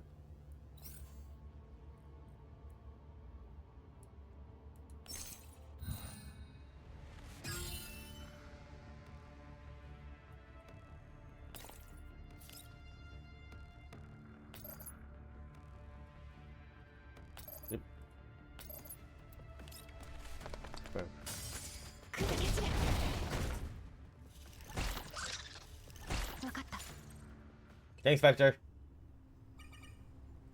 After temporarily shaking off Springfield, the compass system, which was silent during the entire encounter, finally reconnects. With a beep, it marks out a clear shortcut back to the fair on the display. これはスタート地点までのルート？指揮官様と合流しろという意味ですか？一体何がどうなってるんですか？ Still no answer. 考えてもしょうがないや。 Without hesitation, Perry spins the wheel and heads towards the bearing of the compass system output. もう追いつかれた。ここは突っ込むしか。 Under Springfield's unrelentless offense, Perry does not decelerate, but instead rams right into the boots-packed alley of the fair. ごめんなさい。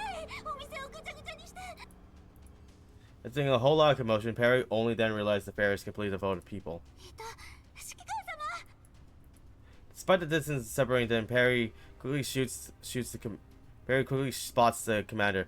However, everyone simply stays stiffly and feel like frozen like statues, unconcerned with the chase unfolding in front of their eyes. Ah, I see what's going to happen. やっぱり何かがおかしい。 Two shots ring out. Perry's modified vehicle, which has already taken a serious beating, has been dealt its final blow. Following a large bang and thunderous tremble, the car is thrown into a roll and promptly lands on its side.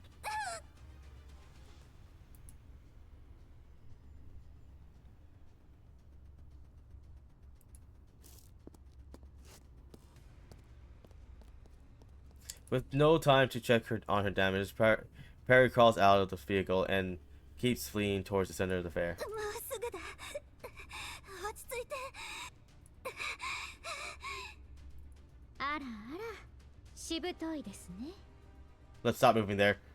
Springfield also steps out of the vehicle. With an amused smile on her face, she paces behind Perry and skillfully reloads her rifle, all the while hesitantly firing at the stumbling Perry.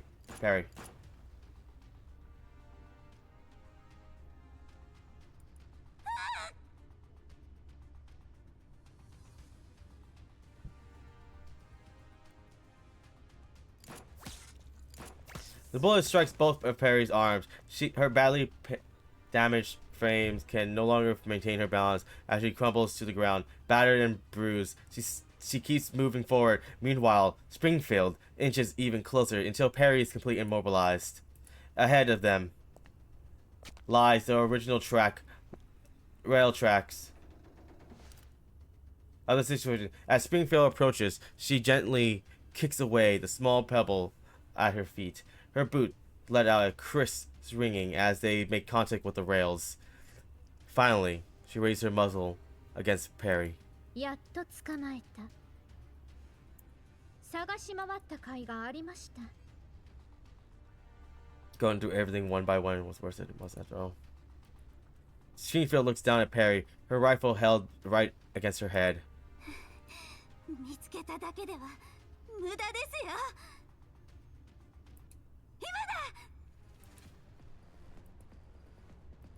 Having suddenly lured Springfield to the final coordinated by the compass, a feeling of certainty and calm fills Perry's heart. Despite falling just short of success every time.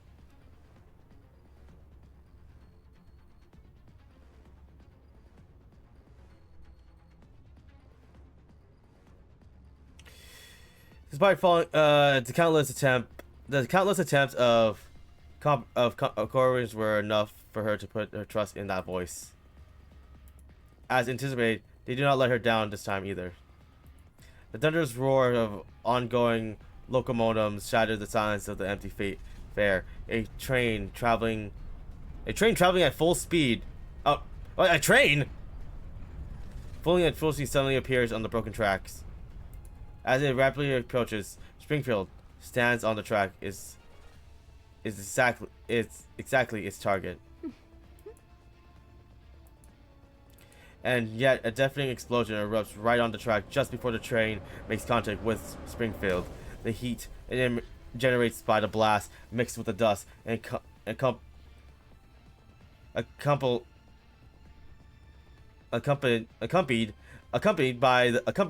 by the shockwave, immediately blinds Perry. やったかな。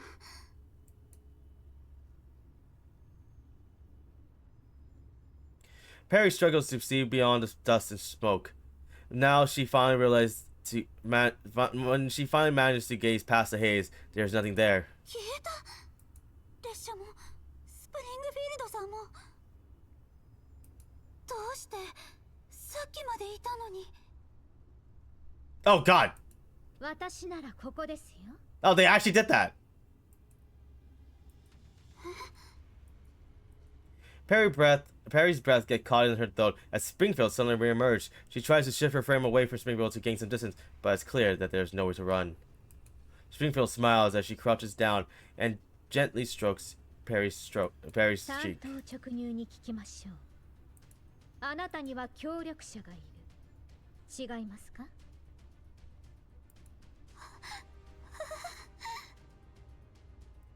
こんなに震えちゃって。やっぱり誰かがメンタルの上書きを邪魔しているようですね。Avoid a neural overwrite?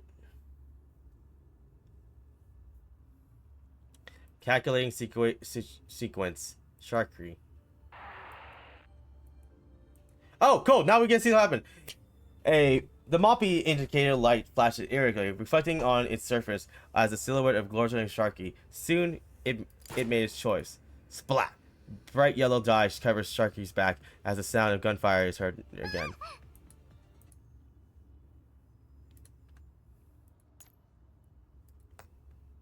Protector Anchor, Sabrina. どこですか？その予備電源装置。一番後ろの棚だけど倒しきれてないモッピーがいるんだよね。一緒に行く？私だけで十分です。サブリナさんはゲートロックの様子を見ていてください。 Perry unexpectedly runs to a Moppy unit as she reaches the shelves.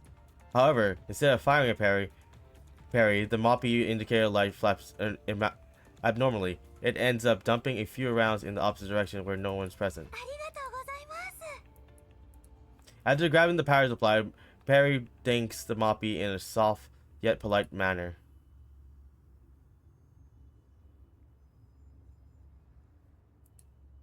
Kacking situation Metty. ここだ。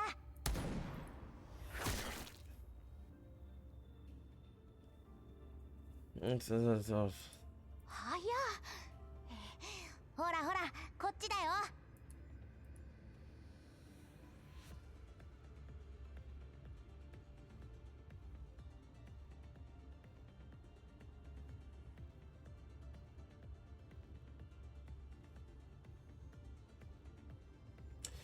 Okay, this is back to the same storyline, but back. Metty sets left and right in the opposite direction of where Andres is, into a room that just so happened to have an open door. 二手に分かれたか。まずは厄介な方から。Macchiato ignores Metty and turns around to chase after Andres. Ignores Metty and turns around to chase after Andres, but she sees the Motti roll out of the room, which blocks the path. Oh, so this is what happens. The indicator lights on the Moppy in Matto's blind spot flash rapidly. 2頭を追う者は確実な方に行くべきね。 With time running out,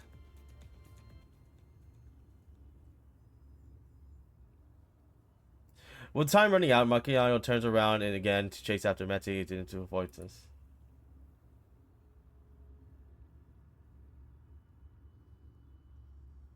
Calculating lead. ザコが。 How confident? Then his future feet attempt to topple the. Oh yeah, this is what happens when she gets shot in the back.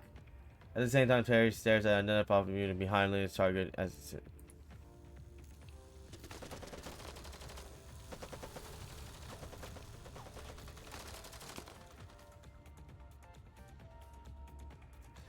The very next moment, the Moppy behind literally starts spinning and spraying its weapon. Lily is unable to deal with it on her own and gets forced back behind the surveillance room. Right after Lynn takes cover behind the surveillance room, a tiny figure falls.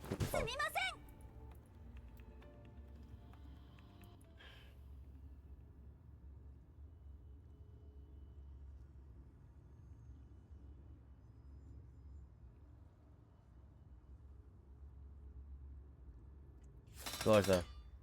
As bullets rain down.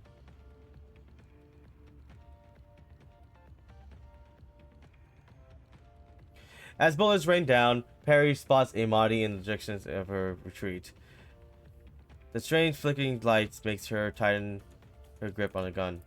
Perry makes up her mind while Glorza stops for a moment to keep up with her. Meanwhile, Sabrina is approaching after breaking out of the pro's assignment. Oh, so that's why that line didn't make any sense.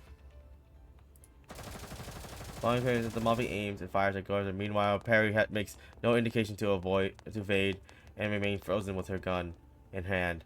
But Sabrina suddenly rushes out, blocking the attack with her shield. Anchor destruction detected. Producing abnormality, terminating event. So that's what happened. So it was technically Sabrina's fault, but at the same time, it was mostly Perry, you fucking are a cheating bastard. Leaning against the car door, Perry looks at the compass system displayed on the dashboard, flashing with abnormal light. 絶対に見つけないと。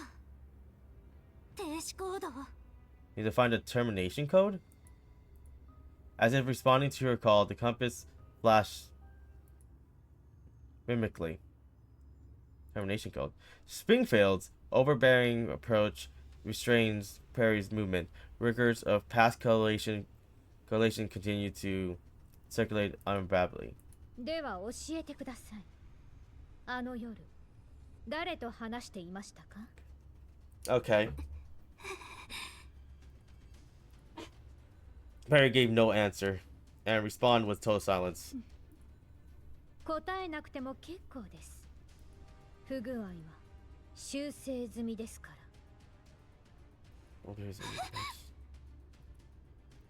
With an appalled expression emerging from Perry's face, Springfield smiles contentedly, then promptly pulls the trigger. Bang. A bullet tears through Perry's core, without warning, sending her body to crumble to the floor.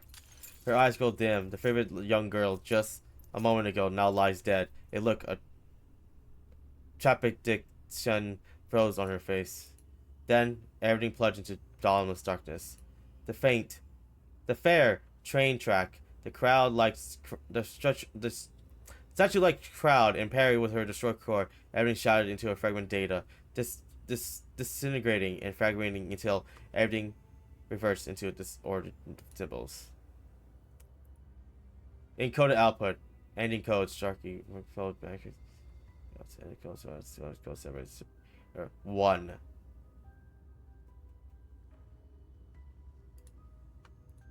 Error, Sabrina. Code. Global variable was created. Oh man! Def equals defeat. Def. It's funny. Safe mode enabled. The terrible data flowed from the bottomless and troublous river into the darkness. Amongst the chaos, a silhouette generally takes shape. First its core, then its arm and legs, first its arm and neck. Through a incomplete shadow, there is no doubt that it's Springfield. Bang. Another gunshot rings out. Oh, my eye hurts. The incompatible data fragments are scattered once more, leaving a crack in the likeness of a vortex or a black hole on the fragment's fragile shadow. At the same time, the bullet fired from nowhere hangs frozen in the air as though struggling against something. Within moments, the bullet bursts into shrapnel and is devoured by the lingering fragments, emerging into the mass of scattered data.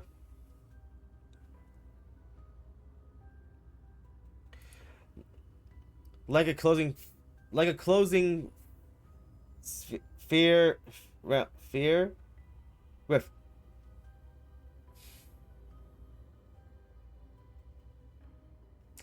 a closing riff of the abyss. The crack slowly seals itself as the fragment converges once more into the danger that comes from its depth. This time, Springfield form is clear and distinct. Actually, I haven't even checked if my mic is actually being well recorded. I'm very far away from the sound. It seems. Oh well.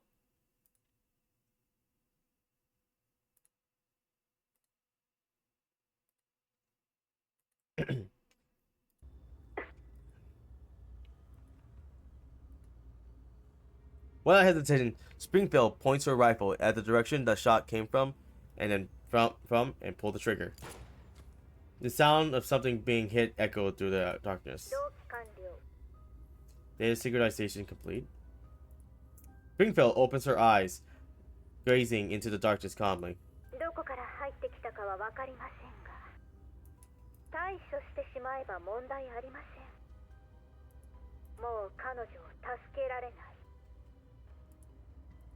In the bottomless pit, a faint spark flickers.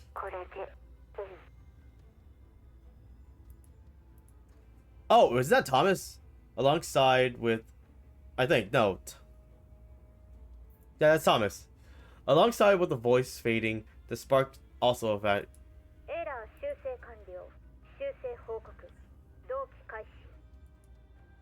Yet, the program displays an error message for her instead of running smoothly.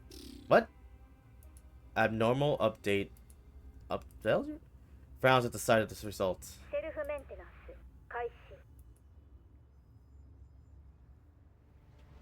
あんたを守る約束嘘じゃなかったでしょ。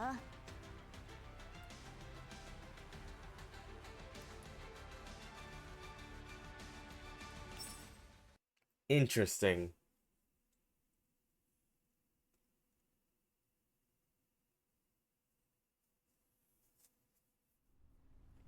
Judge's jeep races across the wilderness. もっとスピード出して。アミンダの位置まであと少し。 Sitting on the passenger seat, he keeps refreshing the terminal screen constantly, while the red dot represents Aminda's location continues pulsating on the map. 落ち着いて。そんなにマップをつついても距離は縮まらない。I'm confused. 落ち着いてらんないでしょ。今朝ペリーが失踪してレースを諦めてみんなで探している間に次々と他のチームも失踪者が出たって話が来て、しかも今度はアミンダが。あんたの友達でしょ。 What? どうしてそんなに冷静なの？ Wait, is that what happened? 焦っても事態は好転しない。運営から位置情報をもらっているし、信号が消えない限り希望はある。最初はこんなナビシステム入れたりデータの処理するの面倒だと思ったけど、やっぱり必要ね。位置情報すら発信できないチームはもしかしてもう。発信源は人じゃなくて車。車が破壊された証明にしかならない。残業時間が反映されないタイムカードのようにね。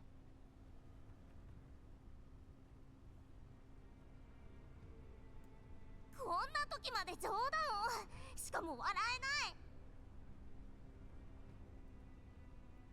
えない。雰囲気を Okay, so they weren't shot, but I think they were shot with an infection bullet then? But then what about the freaking commander though? He was shot. That needs to be explained next. Essentially converts Jonesy, then pushes the pedal to the metal. To the pedal to the floor.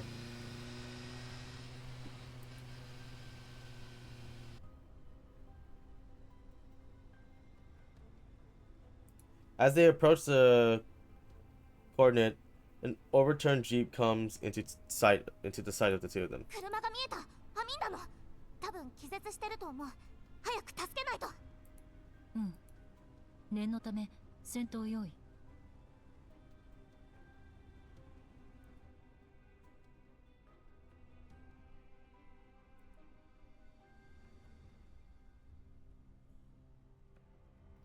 Junxia and Zhao Ji disembark and approaches Aminda's vehicle from the opposite flank. 誰もいない。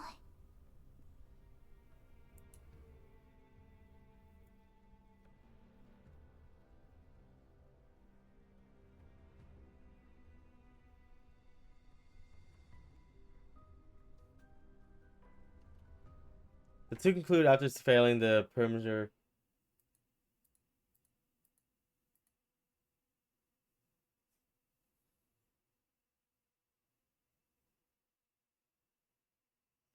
And the perimeter around the vehicle. There's no one inside. The only thing running is the compass system, which transmits its live coordinates to this organizer. 足跡がある。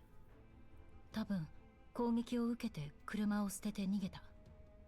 商品もなくなっている。他の闇ブローカーの仕業じゃない？昨日も目つけられてたし。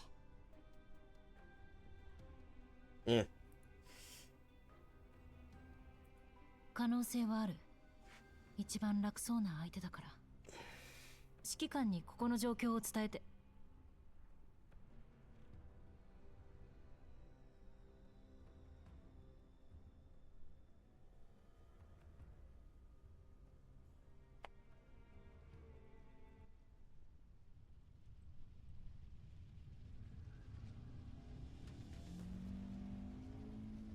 Wait, hold up.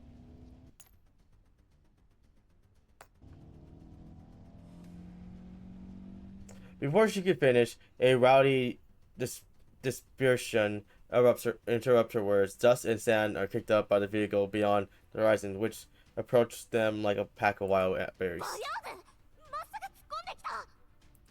戦闘準備。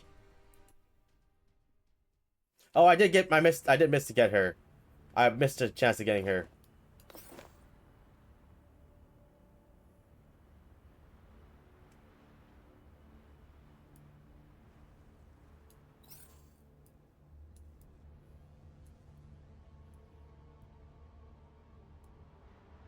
後悔しても知らないよ。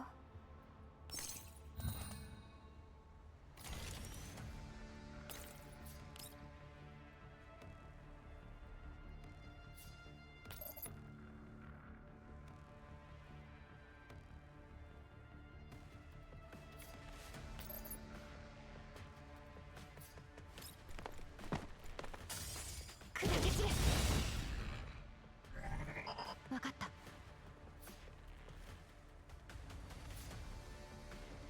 Interesting. 訓練の成果ね。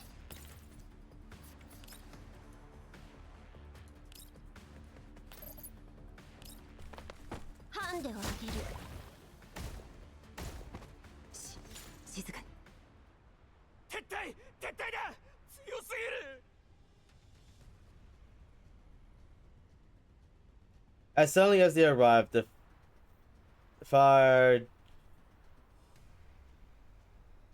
Vergers withdraw from realizing they are no match for the adult duo. これで終わり。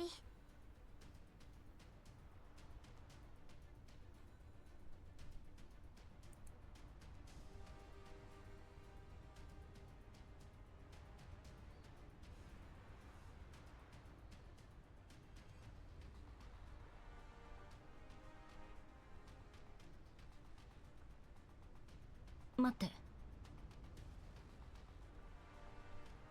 なんで止めるの？見逃す気？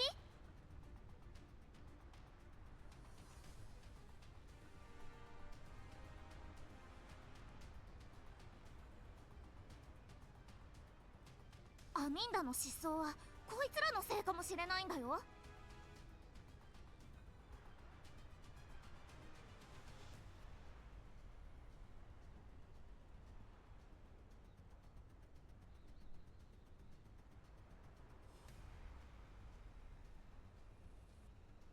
It looks in the direction of the Firaga as are escaping towards. The vehicle left behind prompted tracks in the sunset. さっきまで周りにバリアーグの痕跡はなかった。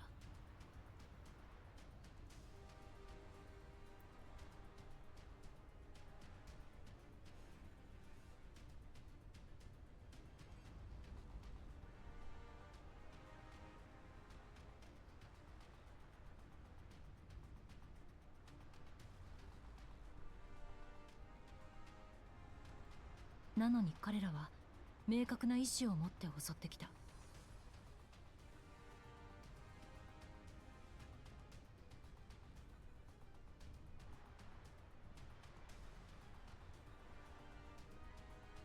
それって指揮官様に連絡する。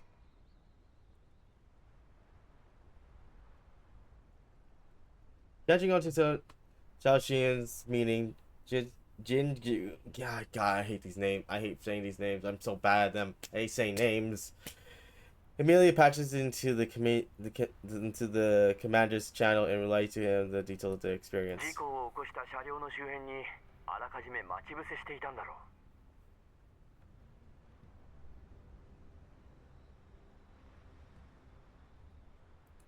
う。やっぱり。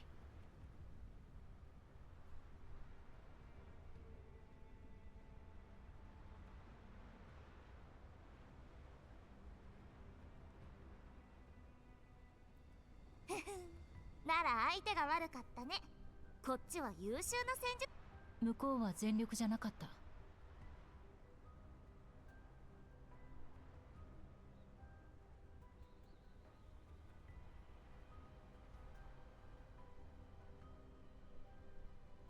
何？どういうことだ？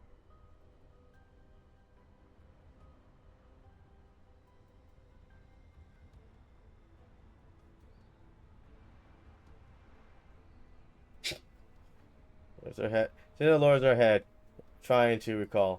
こちらの脅威度を探っているようだった。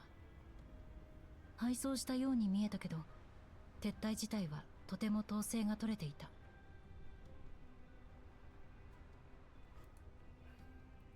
地形に詳しいことを武器に、参戦車両を狙った待ち伏せを仕掛けているのかもしれない。いつものバリアグとは根本的に違う。ああ、同意だ。覚えてるか？前にもそんなバリアーグが。もしかして。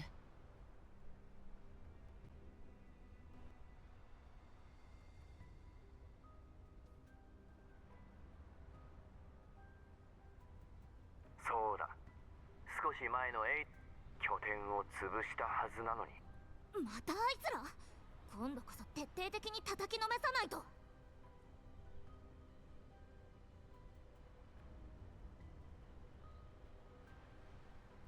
指揮官、ペリーは見つかった？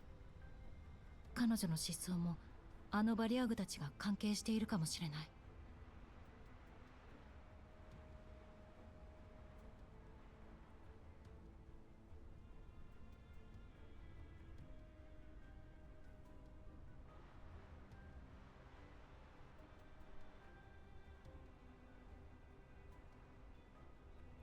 可能性はある。他の人形たちが探してくれている。My brain turned off again. 私はどうすればいい？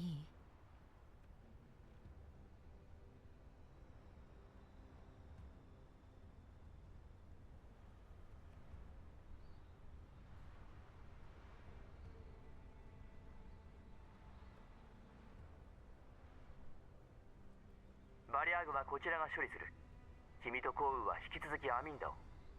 わかった。了解。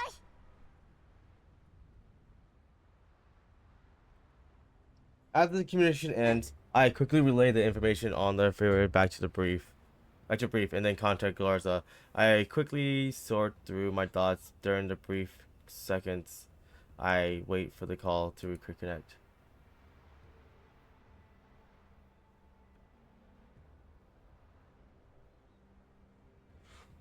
The opportunity the ferry dragger in this situation.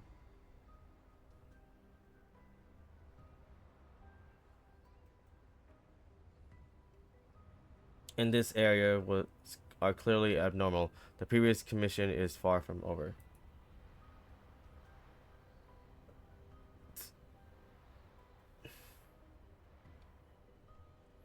But what's their deal? The commutation zones are a confusing mess to govern, and yours is simply an umbrella term for all the bands scattered around the zones. Most of those thugs have no systematic training or military background, so surviving solely through foolhardiness and living every day not knowing where the next one will arrive.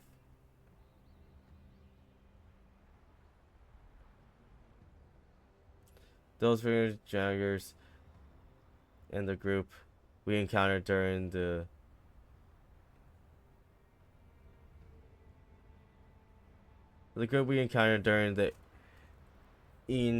Ida incident were active in dispersed areas, but they shared the same cautious approach and tactical awareness. It's not practically philosophical, but nonetheless notable.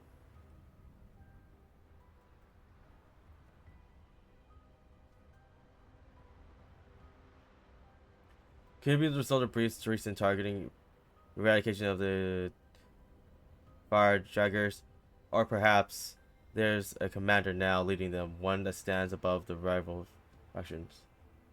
Is that even possible?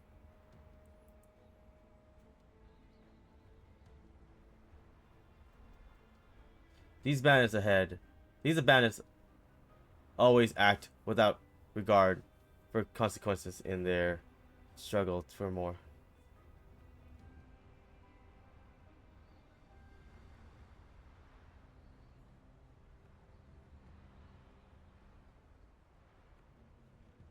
These bandits always act while regarding the consequence of their struggles for more resources, to the point of causing more harm to each other than any bounty hunter, broker, or even real whale garnish could. But now there's someone who unites them, or at the very least, a portion of them. Oh God, breathing. I'm so bad at reading. The call is patched through, and Gloria's familiar voice soon follows. Gloria smiles gently, like at the sight of my pensive expression. ちょっとな、君の助けがいる。ちょっとだけ？君の手にかかればそんなものだろう。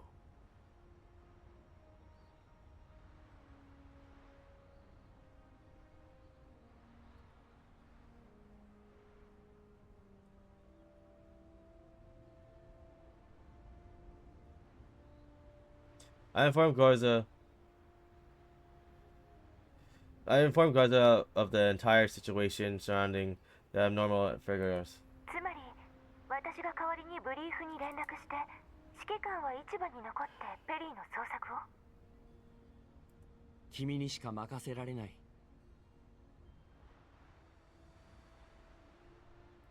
了解。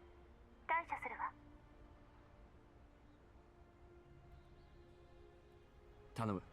何かあれば連絡してくれ。After hanging up the call, I see two familiar figures approaching. Springfield and citizens are slowly walking towards me. 作戦終了。帰ろっか。Oh my God! I need to go do my other gotchas so I can catch up on them.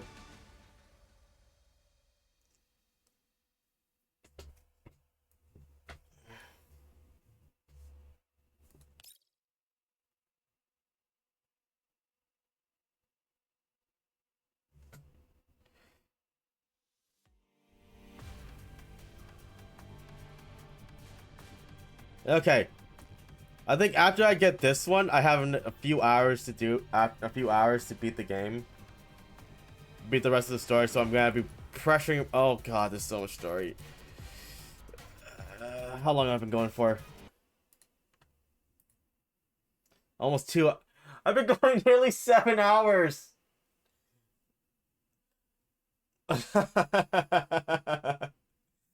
I'm losing myself.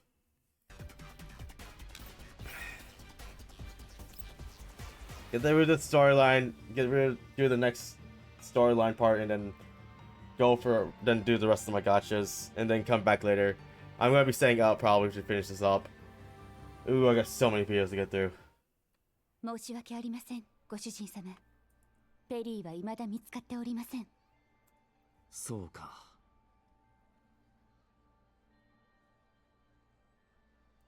ですが手がかりはあります。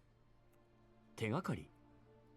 ええ、昨べのペリーさんの行動をもとにセンタウレイシーさんと一緒にあの路地を調べてこれ。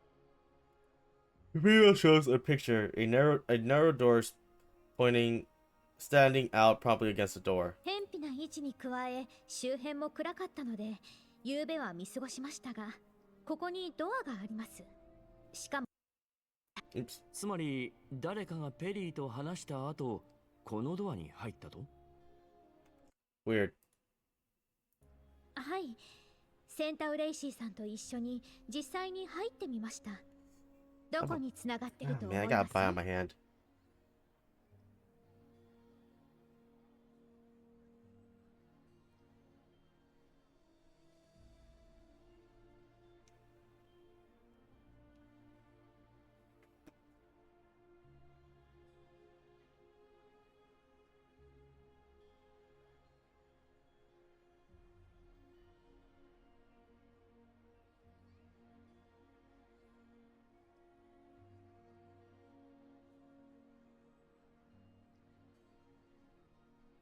「酔ってはいたが方向感覚はある。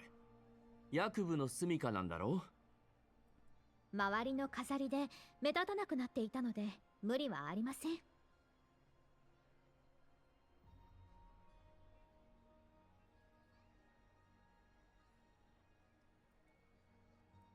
役部は派手好きだからな。住処には警備員がいてセキュリティも万全なはずだ。はい。店長と周りを観察しましたが、このドアに向けられた監視カメラが1台。警備員の視界にも入っているはずです。ただこちらに相当警戒しているようだったので、まずはご報告させていただきました。Shut up.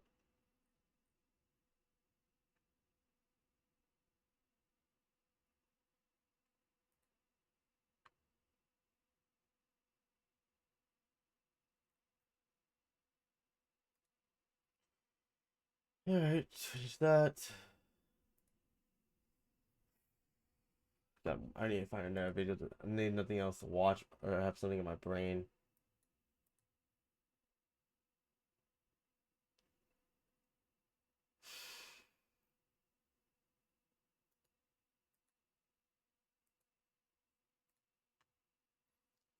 Oh, that's not it.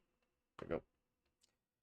Fortunately, ポルドニッツァさんの知り合いですし、指揮官の方が通してもらえそうですね。かなりふわっとした根拠だな。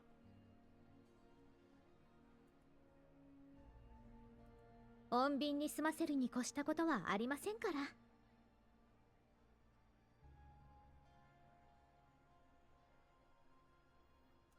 ら。わかった。行こう。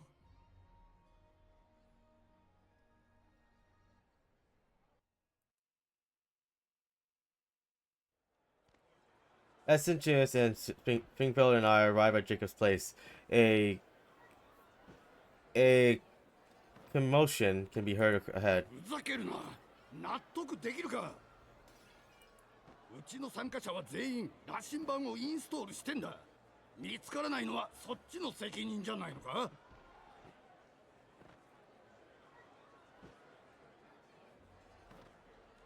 All my friends, all my men who have personally installed the system.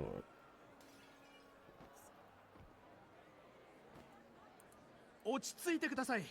お連れの方はもしかしたら車両の破損によって位置情報が発信されていないだけかもしれません。他の連絡手段をお試しされては。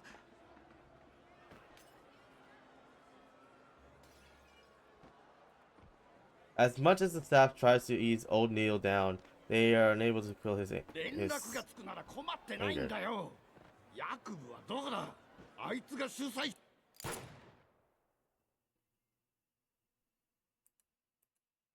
Large bang interrupts the disruption. In the deafening silence, the sharp, bluely dressed broker salters out of the door with his bodyguard emerging behind him with a pistol in his hand, coldly scanning their surroundings. これはどういうことですか。役部。Old Neil suddenly lunges forward, but is immediately restrained by the bodyguard. それはこっちのセリフだ。レースはとっくに終わってんのに、うちの連中は一向に戻ってこねえ。俺たちも位置情報発信システムを持ってたが、そっちが羅針盤と干渉するっつったから。Staring at the struggling old man, Jacob shakes his head in dismiss. 無知猛昧で野蛮、品のない人間だ。これだからイエローエリアの田舎者は、外で狼藉を働く強盗連中と何が違うというのか。てめえ、頭がないなりに考えてみてください。バリャーグやコーラップスストーム、生き袋。こうなった理由は数知れない。イエローエリアで活動するのも市場のイベントに参加するのも初めてではあるまいに、その程度のリスクも取れないならやめた方が身のためです。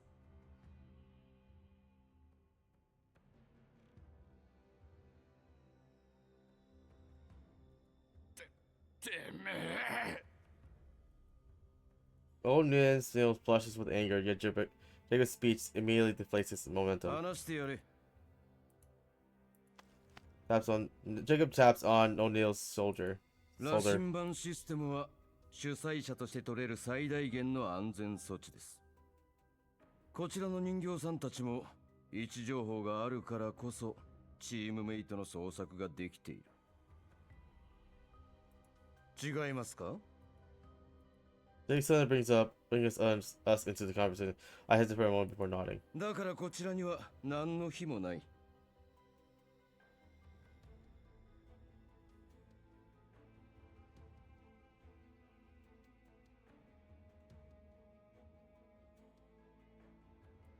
でもな。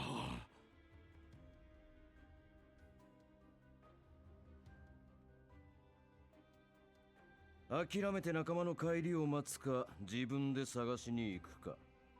どちらにせよ、怒るだけでは何も解決しません。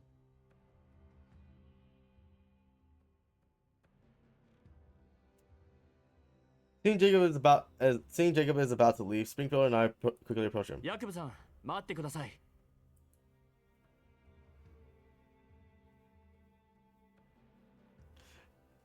Jacob squints and glances over us, and turns his head to speak to his secretary without lowering his voice. 人払いを済ませておけ。つまらないことで客人をおろそかにしたくない。はい。After this part, the young secretary approaches us. 何かご用でしょうか。はい、仲間が失踪して。わかりました。持ち場に帰って結構です。The secretary nods at the head bodyguard who has come to assist with the investigation, then turns towards us politely. お力になりたいのは山々ですが、こちらができることは何も。先ほど警備長に確認したように、ゆうべあのドアから出入りした人物はいないとのことです。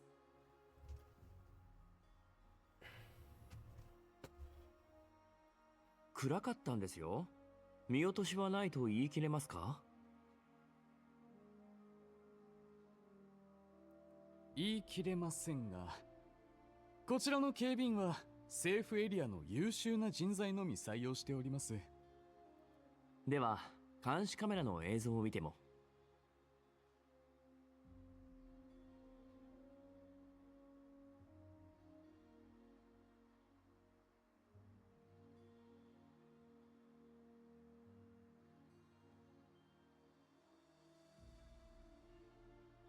How my brain turned off. 申し訳ございません。不具合により、昨べの記録はすべて抹消されました。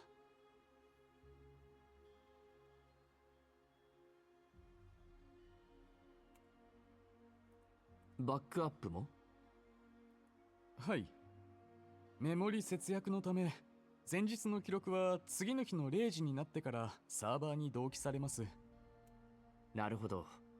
でも本当に心配なんです。昨べとあいにくですが、その警備員たちは今朝他の倉庫の配置となりました。しばらくは戻ってこられないかと。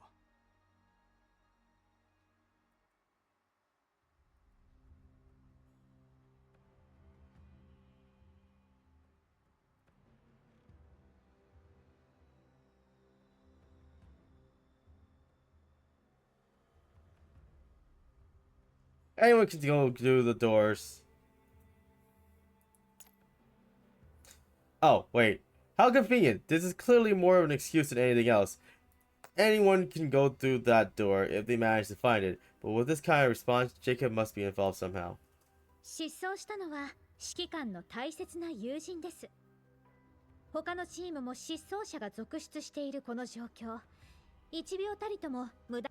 ヤクブさん主催のイベントで大切な友人を失ったとなると、巡り巡ってヤクブさんに不利益が及ぶかもしれません。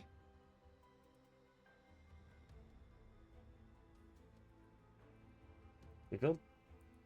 I turned to her, surprised by her sudden interjection. To my knowledge, Springfield has never the type to play the emotional card, nor would she ever be so rash to provoke her adversaries first without first gaining control of the situation. Springfield's words clearly throw the secretary off his momentum. If he is also someone, like he said, hired for from the safety zone, he can't possibly tolerate a threat coming from a doll. そちらの人形さんは自主性が高くて優秀ですね。失踪された人形さんも自ら離れたのではなくて？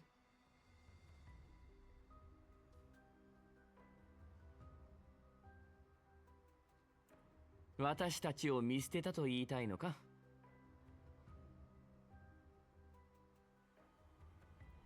初日のレースであれだけ活躍して注目を浴びれば、おのずと選択肢も増えることでしょう。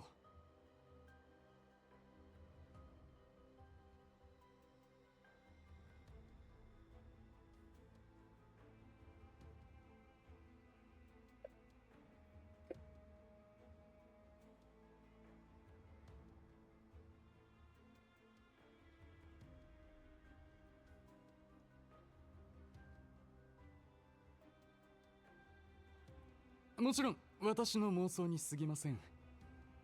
ですが、レースを勝ち抜いたという。そうと思いたいがな。It was funny.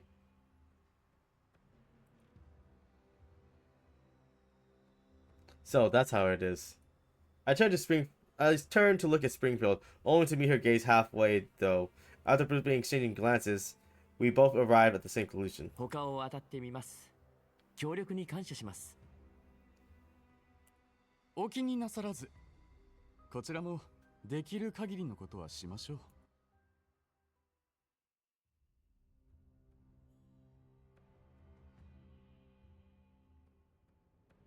After bidding farewell to the young secretary and the bodyguard, Centurius and Springfield and I head back to our place. The gentle smile slowly fades from Springfield's face. 何か手がかりをつかめましたか？ん？どうしてそう思う？ご主人様と店長が納得できる答えを得られないまま帰るとは思えません。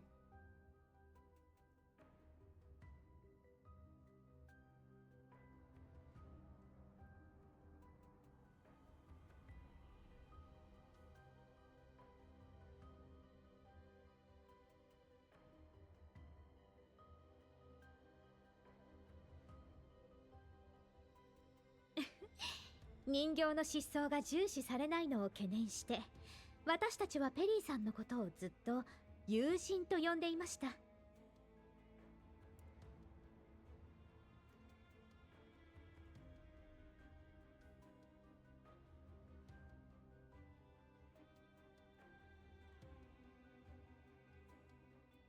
その友人が人形とは一言も言っていません。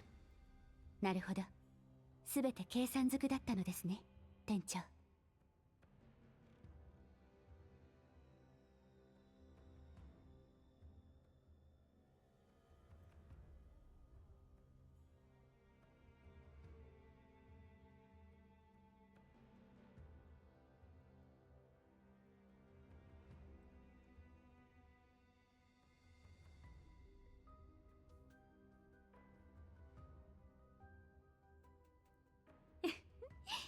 買いかぶりすぎですよ。ね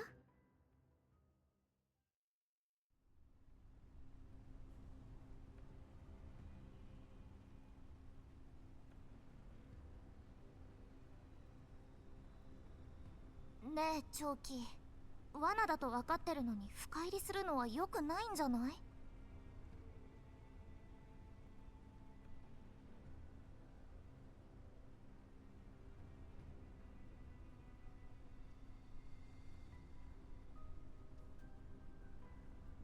陽動は敵が食いつかなければ意味がない。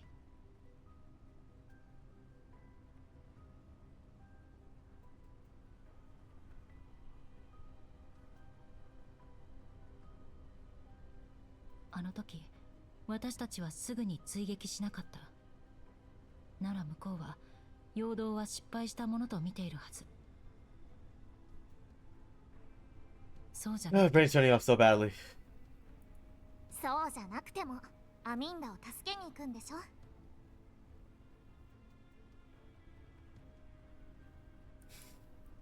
うんうん、そういう白黒はっきりしてるとこ大好きだよ。安心して、私がいればエイダと同じ思いはさせないよ。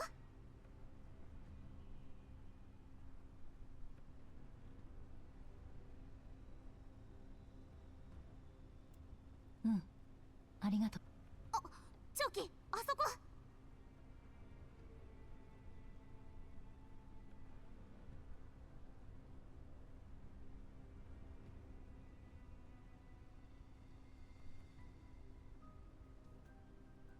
あの谷、人がいっぱいいる。結構賑やかだね。Oh, my stomach's starting to hurt. なんだか戦ってない？バリアーグと襲われている闇ブローカー。戦闘準備。Oh, we finally got to the freaking combat. Jeez, that took forever.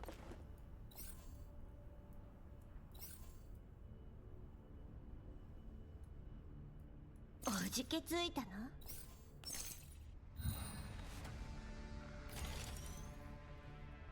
訓練の成果ね。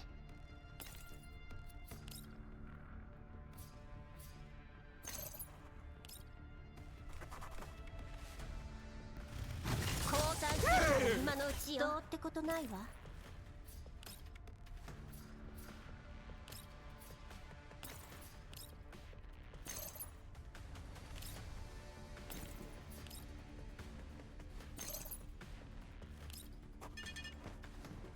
交代して今のうちよ。どうってことないわ。ふん。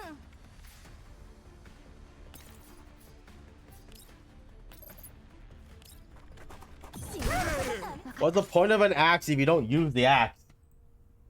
But Xiaojun and Jinjing support the fair are quickly baited back and they retreat. The petite figure leaps out of the back seat the moment the broker's vehicle comes to a stop. She runs in and throws herself into the arms of Xiaojun.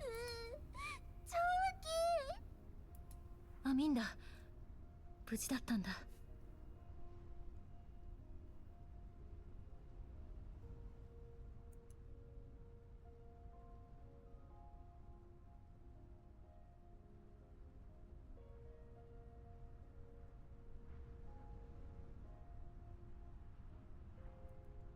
Xiaohin looks towards the jeep. An elderly broker also hops out of his jeep and starts smoking while squatting on the ground, having just survived a life or death situation.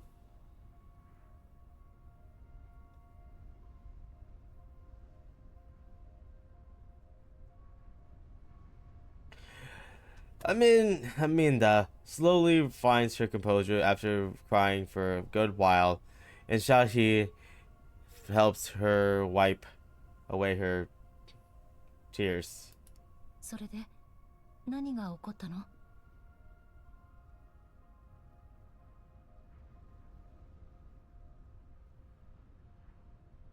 So what happened before this?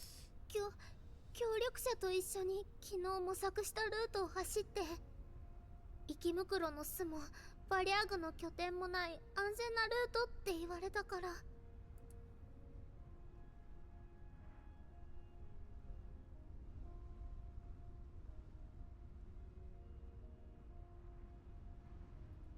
でも途中でバリアグに出くわして。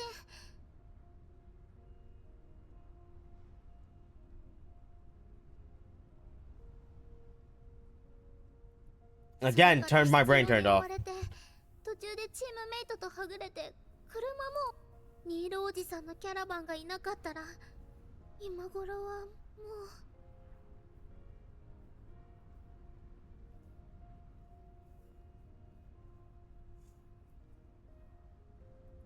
チョキ、襲われた闇ブローカーから話を聞いてきたよ。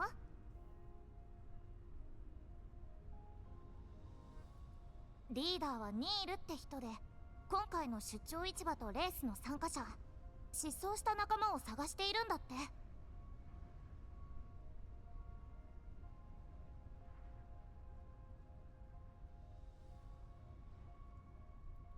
そうです。バリアグと遭遇したことを教えたら、ニールおじさんたちはすぐに焦り出しました。私も仲間を探したかったので。My audio is really fucked up. I can't hear shit. でもバリアグの相手なんてできるの？危ないよ。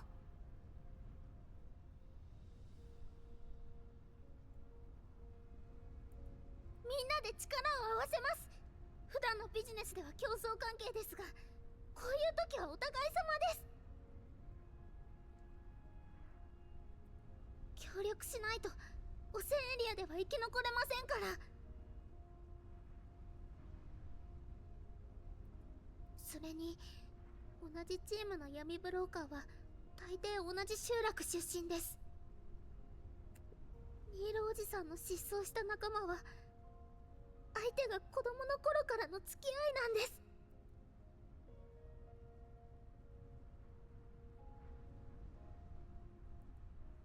While in the swirling wind and dozing dust, Aminda pours out the helplessness of the situation, her eyes brimming with tears. It's not uncommon for a child of this age to shed tears, except they would usually cry over things like a bad score in an exam or a salty dress or a lost toy. Weird.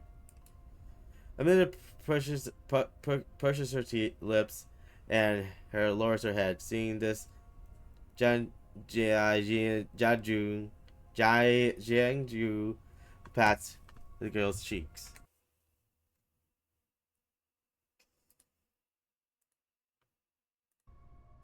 わかった。私と長期がいればバリャーグのやつらも手出ししてこないから安心して。コウ、先にアミンダとニールさんを送り返して。私はもうしばらく捜索する。了解。そっちも気をつけてね。すぐに戻るから。アミンダ、失踪した仲間の特徴を教えて。見た目、車、最後の位置、何でもいい。ニールおじさんの仲間も。言われなくても探す。It effectively pats Menza's head. Are we close to done? Oh my god! My energy is dying low. アミンダとニールさんの仲間を探すことになった。わかった。止めないの？君のことは信頼している。それに止めたところで君は行くんだろ？もうお互いのことをよく知っているつもりだったんだがな。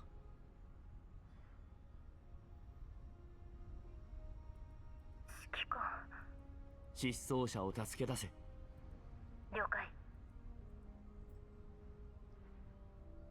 After hanging up, Senju's comms, I resumed browsing the data Brief just sent me back. As I scanned through the activity reports on Virajaga of the past few years, a frown slowly creeps up on my face. As at my side, Springfield looked into the reports with indulging. どうしました？ブリーフの情報に何か不備でも？このエリア、何かがおかしい。ブリーフの情報によれば、このエリアのバリャーグは活発に活動している。集落が被害に遭っているだけでなく、数年前は頂上列車も襲われた。近頃はおとなしくなって防衛軍との衝突はなくなったが、闇ブローカーや賞金ハンターなどは依然被害に遭っている。少し前なんかグリーンエリアから来た そのような依頼を受ける PMC は装備も強力なはずですが、それを相手に勝ったと？ああ、しかも1件や2件じゃない。目撃情報によれば、奴らは頻繁に機械類を強奪しては改造し、自分たちの戦力にしてきたようだ。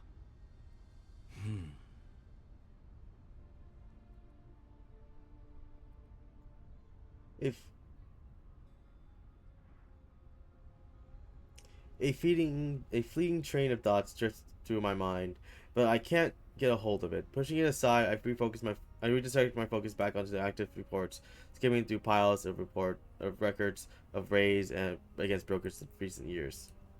Loud commotions echo through the fair, and reach my ears. The disappearance of several teams during the rally hasn't hampered any of the liveliness. Death is but a daily occurrence here. The watered down liquor one drinks the night before may very well be the fine wine they reminisce about before they demise tomorrow. こんな劣悪な環境なのに。スプリングフィールド、ヤクブはこの辺りで勢力を拡大したんだったな。何をしたかわからないが、ここ数年で急激に周辺を牛耳るほどの規模になった。一階の闇ブローカーがこんなバリャーグによる被害が目立つ地域でやっていけると思うか？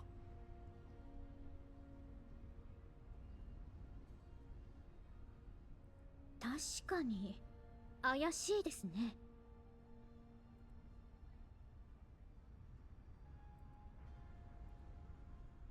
People stares thoughtfully at the report, then こ smiles, の件は then gently smiles. 私にお任せください。情報は得意分野ですから。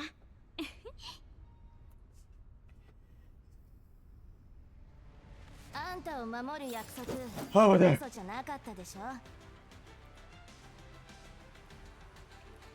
Alright, I'm gonna take a break there.